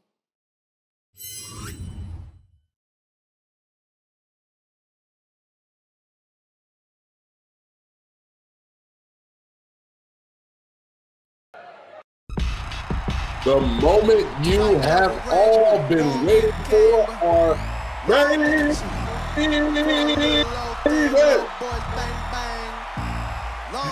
TCW Heavyweight Champion Darrell coming out first. Does mean that this is not a title match. Seems like title matches, the champ always comes out second. It's kind of tradition. It does, though, look like Dunn is ready to celebrate. Like, he doesn't really see much in the way of his opponent trying to defeat him. Yeah. And here we have the person I was talking about earlier. I don't think it's really necessarily a wrong thing to say, the breakout star of the Desta Dojo. Oh, Imani. Indeed. Definitely the most successful one so far in terms of win-loss record. Mm-hmm. So it's bound to be a hell of a thing. Non-title match, as I said. So TCW heavyweight title not on the line. This is just a preliminary match. I don't think this is even necessarily for number one contendership or anything. It's just kind of a feeler match, I guess would be the best way to put it. Ah, that is the best way to put it. Like I said, there's nothing on the line, nothing about to happen. It's just, two really good wrestlers deciding to put on a good wrestling match. Yeah. All it is one of those things where, tends to be popular in federations such as New Japan, any sort of victory over a sitting champion is definitely going to put you into some good graces in any sort of potential talk of who's going to be the next challenger. So even though it's not an official, number one contendership, it could be something close to an unofficial one, potentially. Assuming, of course, Kai comes out on top. Oh, it's not that big of an assumption because Kai has been, as we said, Kai has been incredible as of late. He has been in multi-person matches with Darrell Dunn before. Hasn't succeeded in them, but it's still enough. Oh, there goes that little flip pin right there. Smart thing to do when it comes to Dunn, because the very second that he puts you on the mat, he's going to try to cause as much trouble for you as he possibly can. Oh, exchange of blows right there. That kick. Fierce kick to the middle and eats that knuckle part, drops him down. Mm-hmm. Yeah, but so far, strong starts from both these competitors. This is definitely not one of those where we've seen the feeling out process go into stronger move sets. This is straight out of the gate. We're getting into big moves, big styles, so on and so forth. As you can see right there. Right there. Strike exchange. Oh, once again, 2 count there. Oh, it looks like Dunn might be busted open. Yeah. Probably from something that akin to that combination. Yeah, that hell of a punch combination. Oh, just steps away from that flying knee. Whoa, well, speaking of punch combinations, roll it into a cover position, 2. Yeah, I don't see this going much further than maybe 10-15 minutes. Shooting the half and getting a 2 count out of that. Like, yeah, they're going hard at the beginning. Yeah.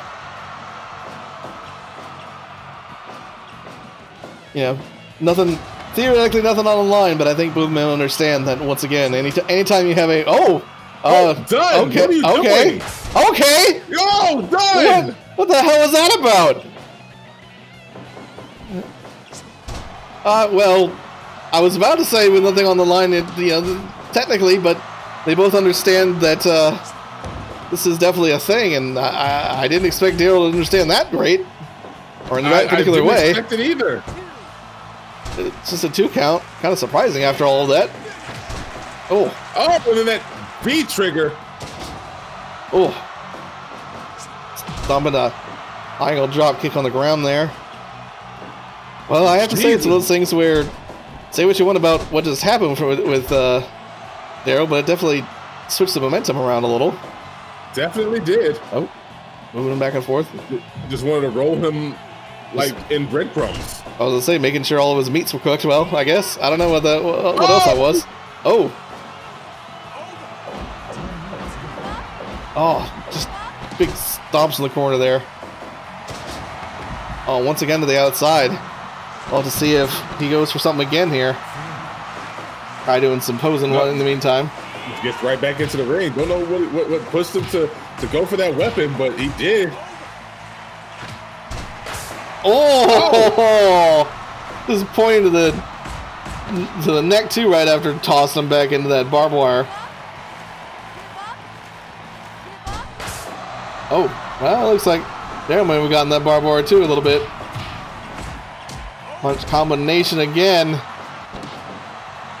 But in the ropes. And right onto the barbed wire. Right on the barbed wire to escape there. I didn't seem to mind too much though. Oh, just put him right onto it. That barbed wire bat has definitely come into play on both people here. On everybody! On everybody. They just cannot seem to get away from it.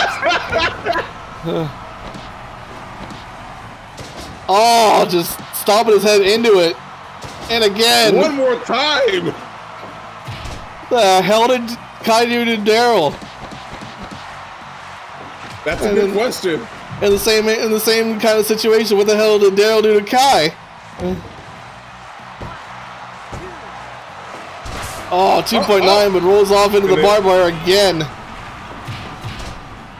At this point, I don't really know who's busted open, but it's probably everybody due to that damn bat. There's blood everywhere.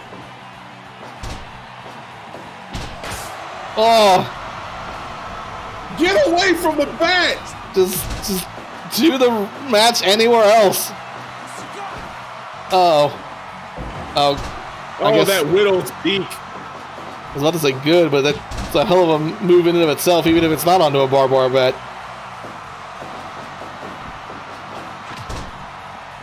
Oh, that spinning kick. Diving big body press. That splash. might be it. No. Well, all of my predictions are out of the water now. We're past 15 minutes. That's where I thought it was going to stop. And I definitely did not account for any sort of exploding barbed wire bat to be involved as much as it has been here. That might be it. No, just 2.9 again. Once again, we kind of caught into this, folks, in the sense of trying to figure this is going to be a nice little exhibition style match. I didn't think we need to watch the canvas afterwards. Oh my god. Oh, there goes the There goes the bat again. He's waiting, it looks like for, yep.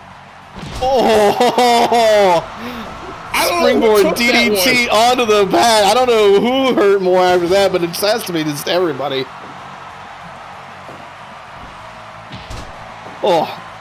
Missile drop kick. Single leg missile drop kick. There's no words.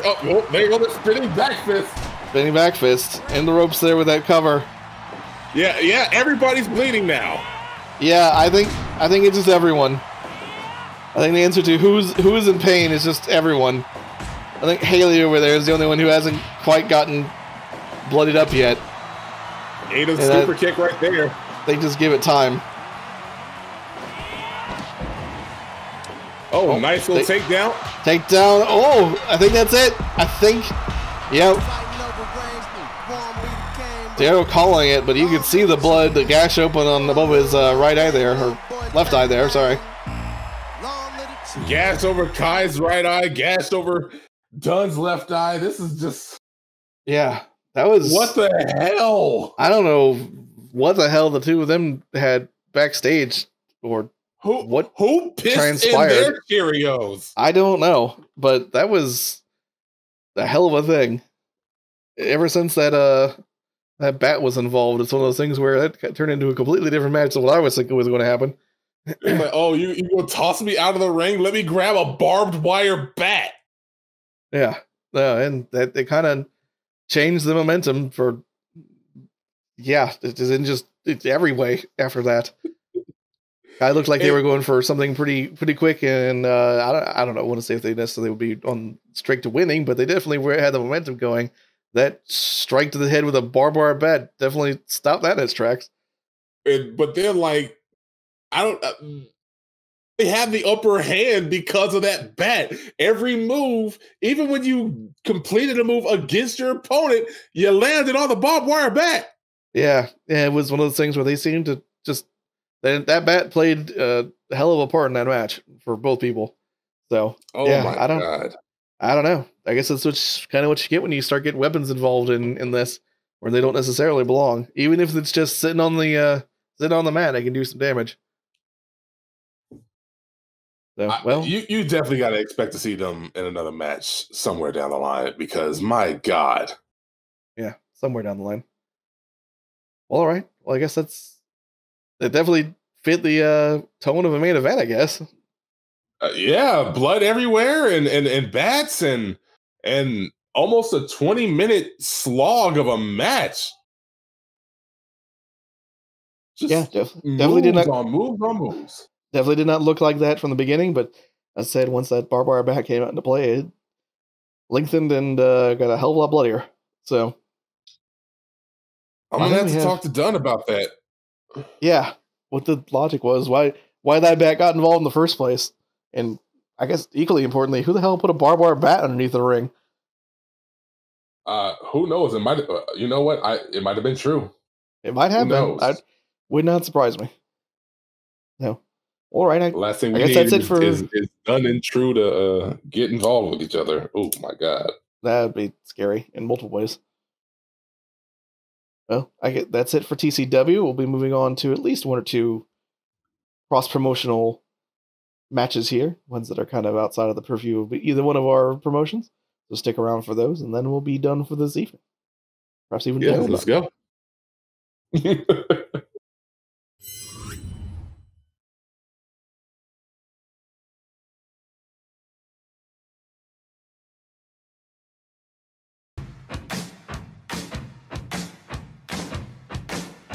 Well, here we have it. We're back in the depths of the training area. How are they able to get this ring signed out? I'm pretty sure that I took away the sign-up sheet.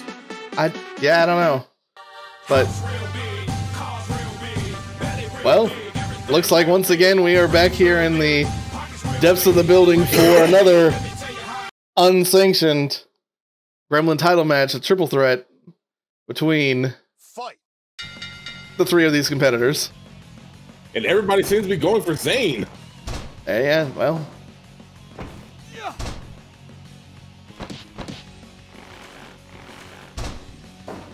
Our referee, of course, the man who's often back there in the training area. We don't see him all that much on the main stage, but he tends to be a part of the training, the dojo area of our particular organization. Yes, indeed.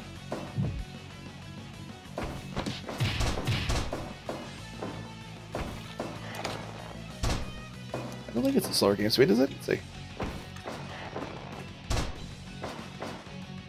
I think these people... Oh, wait, no, it was actually a slower game speed. You were correct. Oh, there you go. I knew something was off a little bit.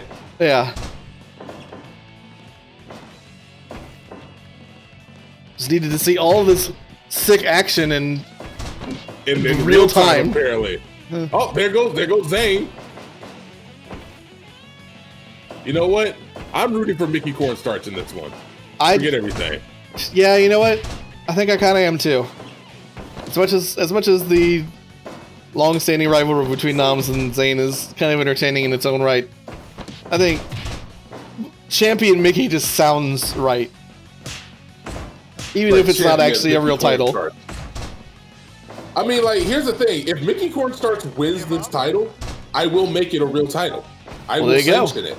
We have the gauntlet down. It'll become the sanctioned Gremlin title if Mickey Cornstarch gets it. If Mickey Cornstarch gets it, we will sign a petition and we will make it happen.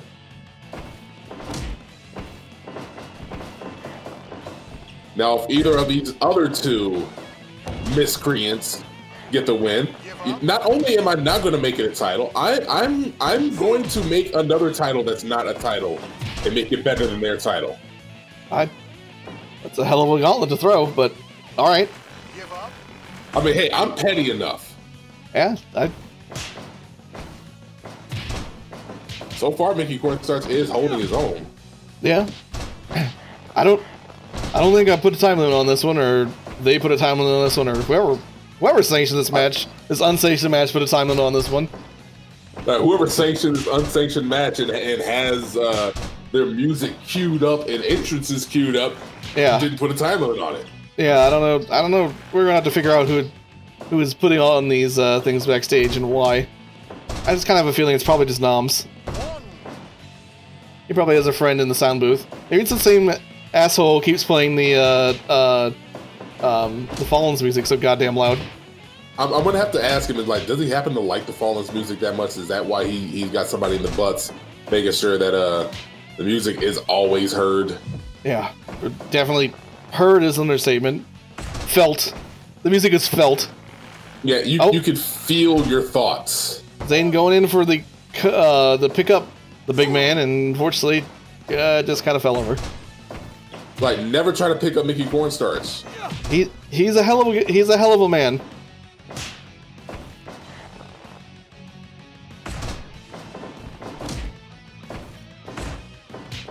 So far, yeah, as we said, it seems like a very even match. Of course, so Nommz had a match earlier tonight getting, let's say, blitzed by one Karen Bishop. Mm-hmm. Zayn fresh, Mickey fresh, so that is against the champion. Champion is coming here with a disadvantage. Champion, of course, also coming with a disadvantage as this is a first to fall triple threat. Unlike before, where I erroneously said that, but it was an elimination. This one actually is. So the champion does not necessarily need to be pinned in order for the championship to change hands. Or whatever we were going to call this title. There is no championship advantage. Yeah. There is no championship advantage here, no.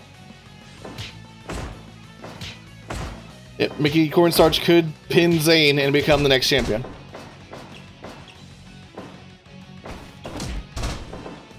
Oh. Nommz going in for... Oh.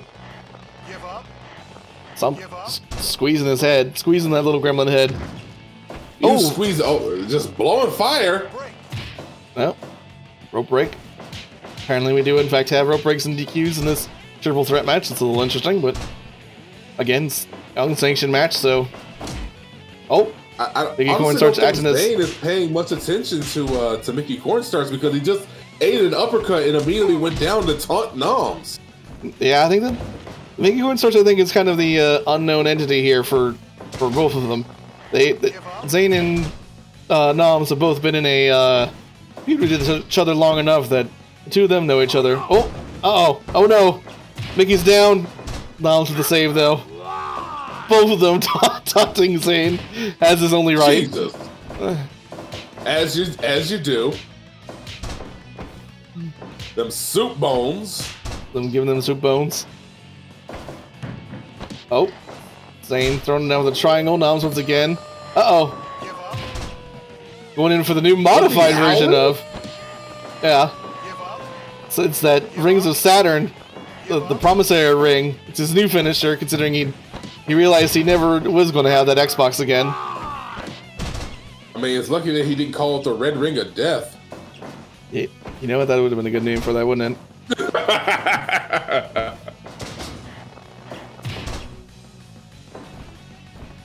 Oh, Nommz to the top rope. Elbow drop right there to the supine Zayn Alapex.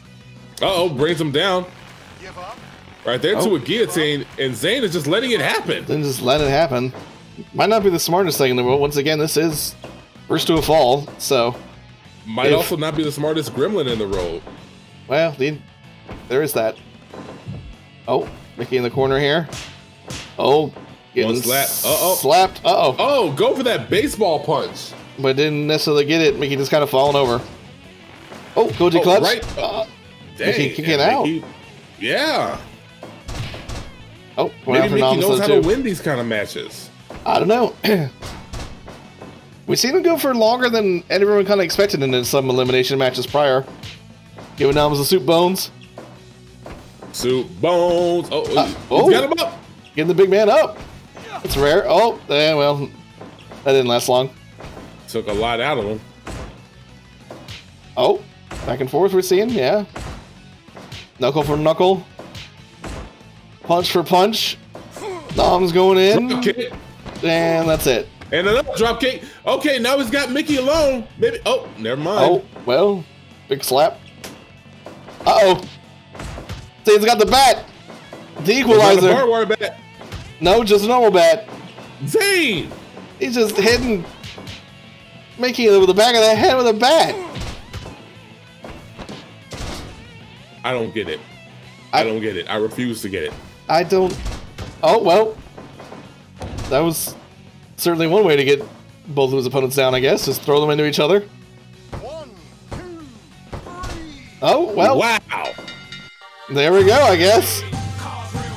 Mickey didn't seem to like he was either too tired or, I don't know, maybe there was... I almost want to call shenanigans. There may have been collusion in that. Might have been. There may have been... Because it's one of those things where there was a couple times where Drago Nommz went for some sort of cover on Zane and our big friend here, Mickey, didn't do anything.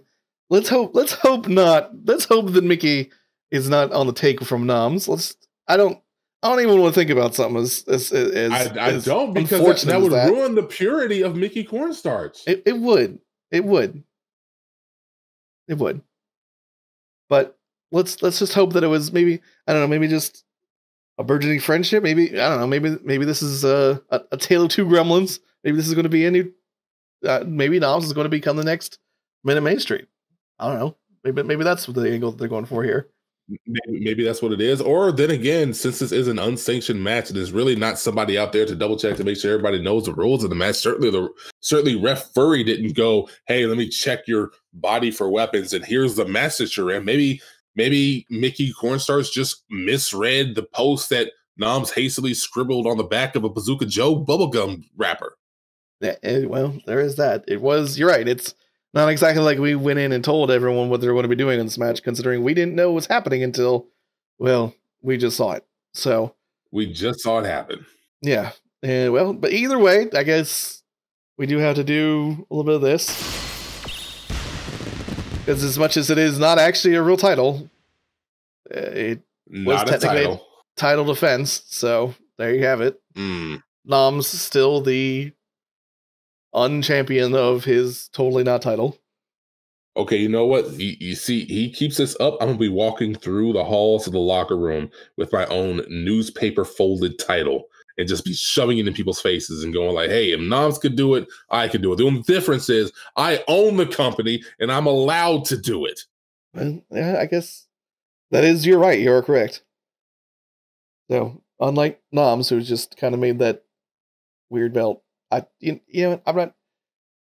having fun.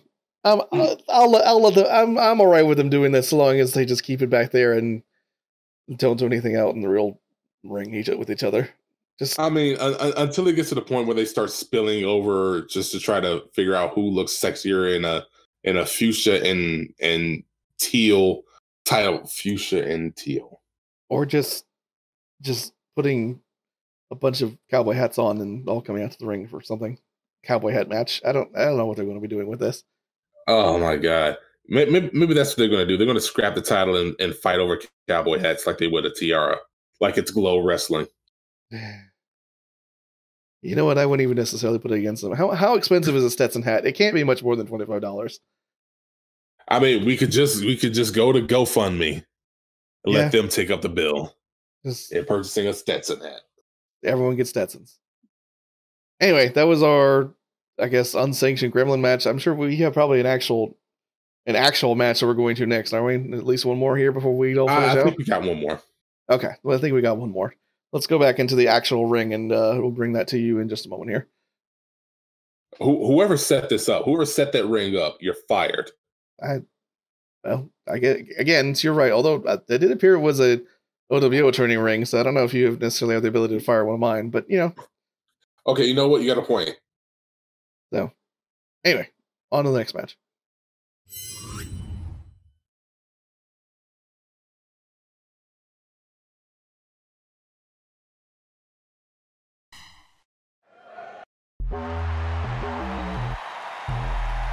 Now, this is what a sanctioned match looks like. You got fans, you got Titantron, you got music, you got refs that don't look like dogs. Yeah. Just saying. Yep, it looks like we have a cross-promotional battle between Stormbreakers, although not a tag, just a singles. It is actually Kenny on ringside here versus the Gemstone Warriors. Once again, not a tag. Darius Costa is the legal man, so to speak, the one who's actually going into the ring here. I see you with your gilded shirt there, Darius. He loves his golden shirt.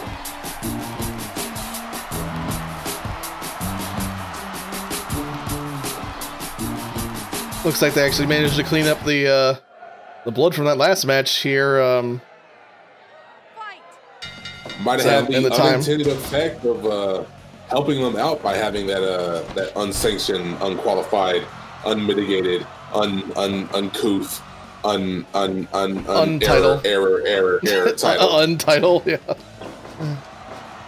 So many unwords. DDT by Yoshi Yamamoto. Yoshi has not had too many singles matches, and what matches he did have, he put on a pretty good showing.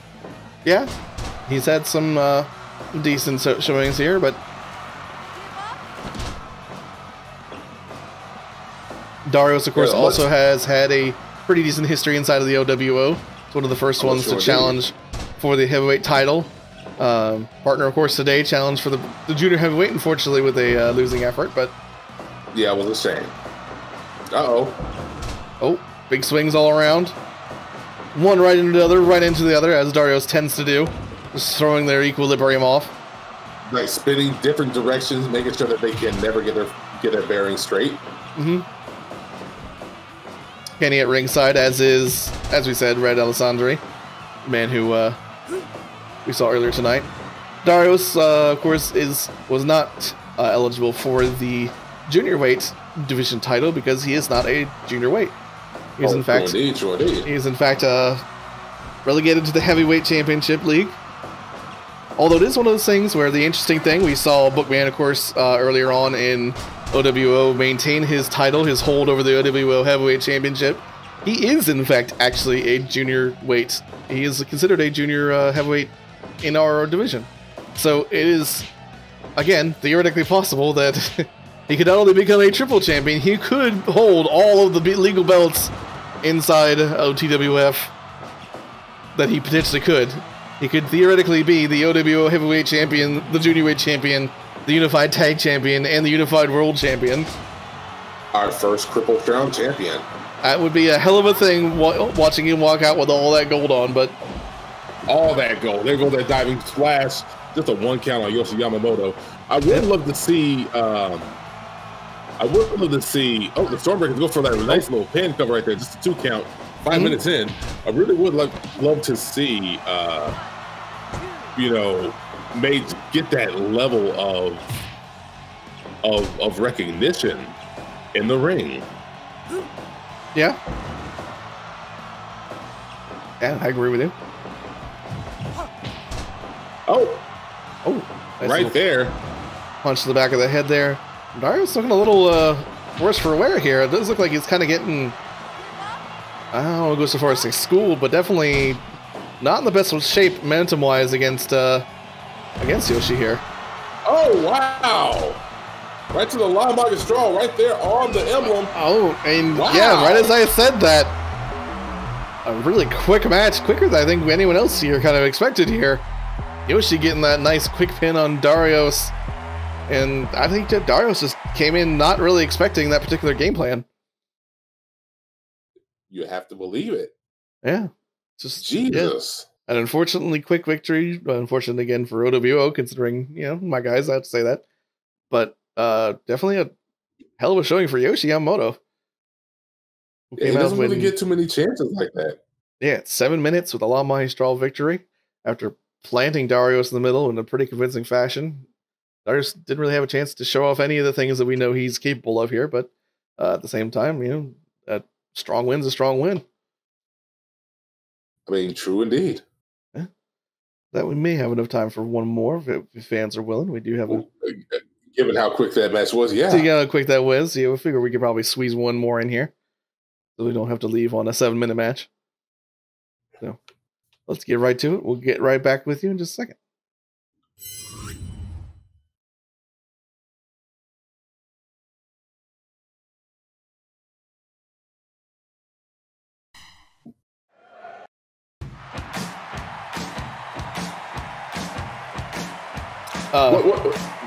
What is Nommz doing out here again? I don't know. They came out with his belt too, so I don't. We had Curtis Johansson as on our card here is what we had with Mickey ringside. I don't know what Nommz is doing out here. I don't know. At least at the very least, they're in an actual ring and not in the training center. Yeah. There is that, I guess. That is better. Oh, well. And here we have the scheduled opponent. So, Charlie, I guess, Mr. Labrador, dog time, following the rules here. As we always say whenever Charlie Labrador walks down to the ring, can we get a dog time in the chat? Some people beat you to it there.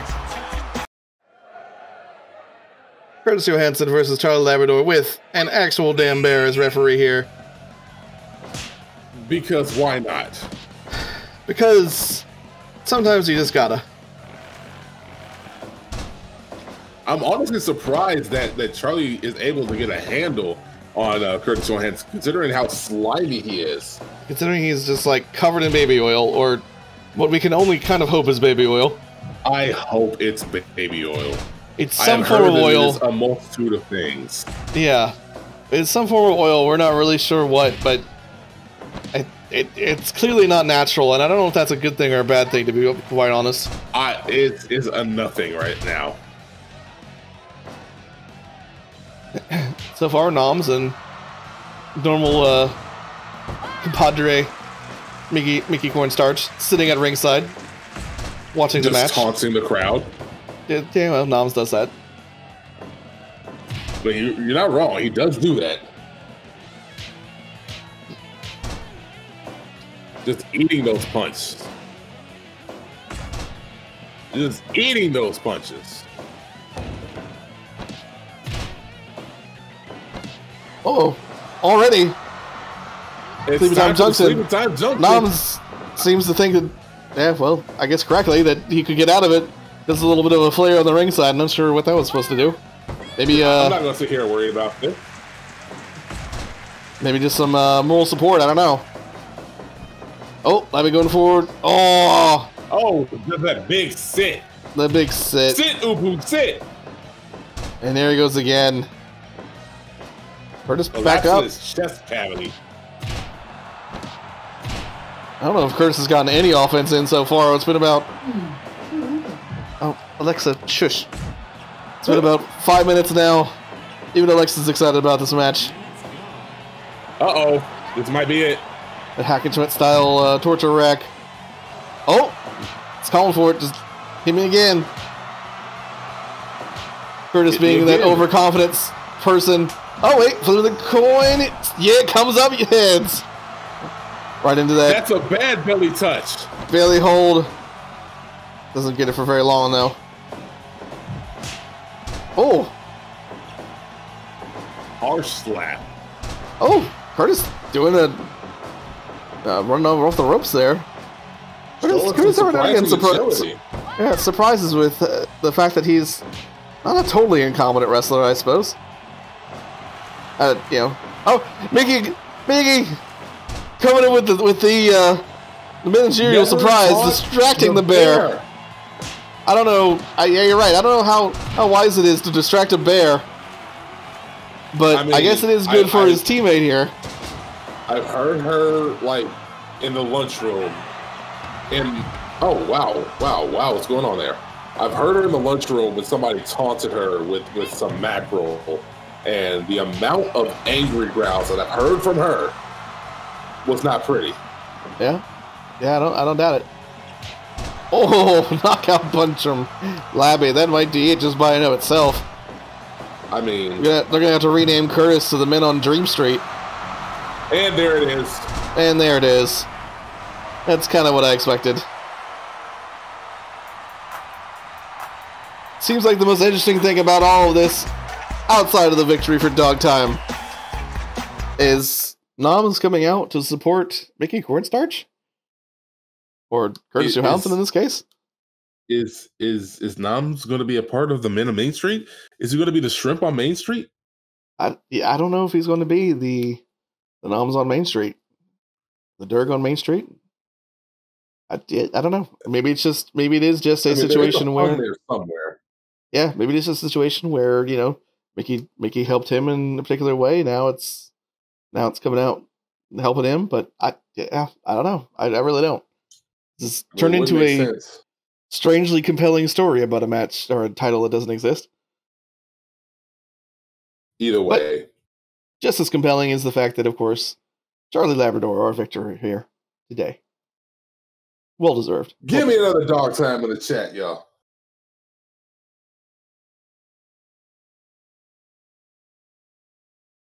But I think that is it for tonight. That is it for tonight. We thank you here for coming out with us and having fun here as always on a Wednesday night. I noticed that we had a couple of people adding on to my follow list, which is lovely, lovely, lovely. I believe I am now, and I'll double check.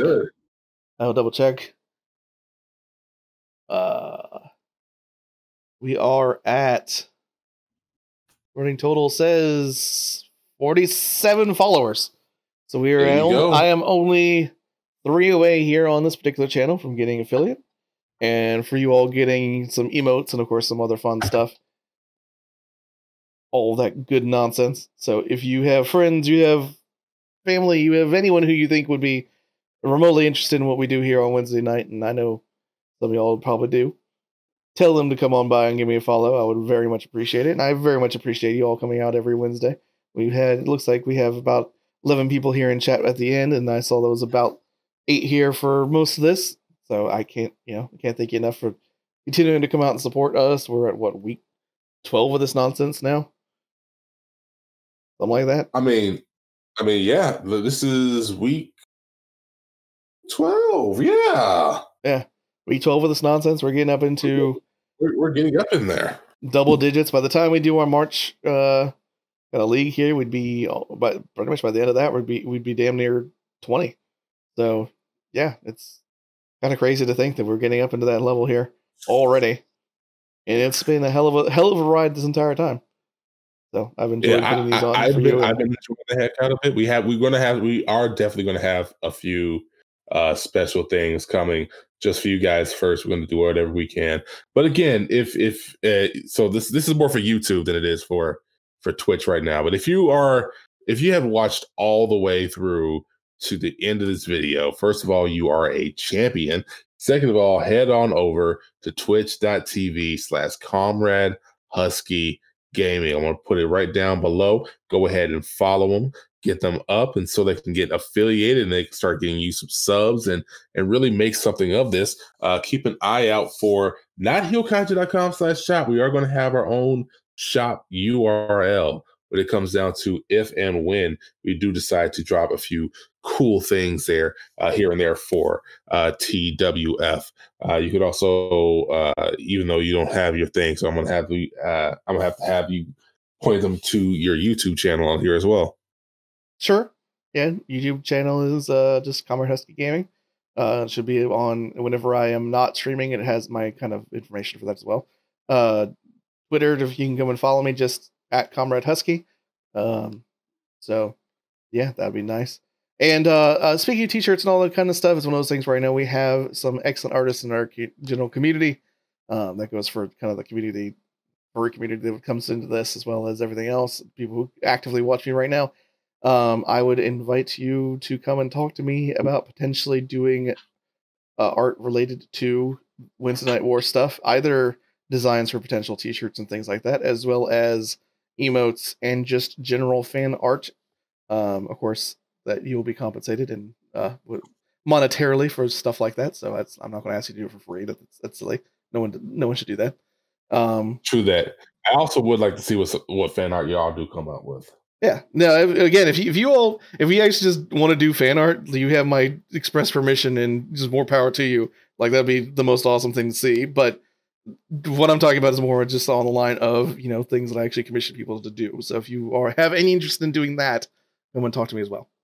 So, and of course, if you have anyone who is into wrestling or wants to choose some wrestling art in general, even if they're not necessarily fans or watching this in particular, point them in my direction as well if you can. That way I can talk to them and we can get some logos and this and that and the other thing going, and get you all some merch that you could buy and stuff that you can show off. So, again, in general, that'd be a great way to both promote our little artistic community here, as well as get you all shit that you actually want. Yeah, indeed. Definitely, indeed. But once again, thank you guys for joining us. Hope you have a wonderful night out there. Please, please, please, please, please be safe, be warm. Don't leave if you ain't got to. Don't get on those roads if you ain't got to. Just do whatever y'all can, because we really do care about y'all. We really want to make sure that you guys continue to come back here and are completely whole when you do. So stay safe, stay warm. We'll catch y'all later. Deuces. Deuces indeed. See you next Wednesday.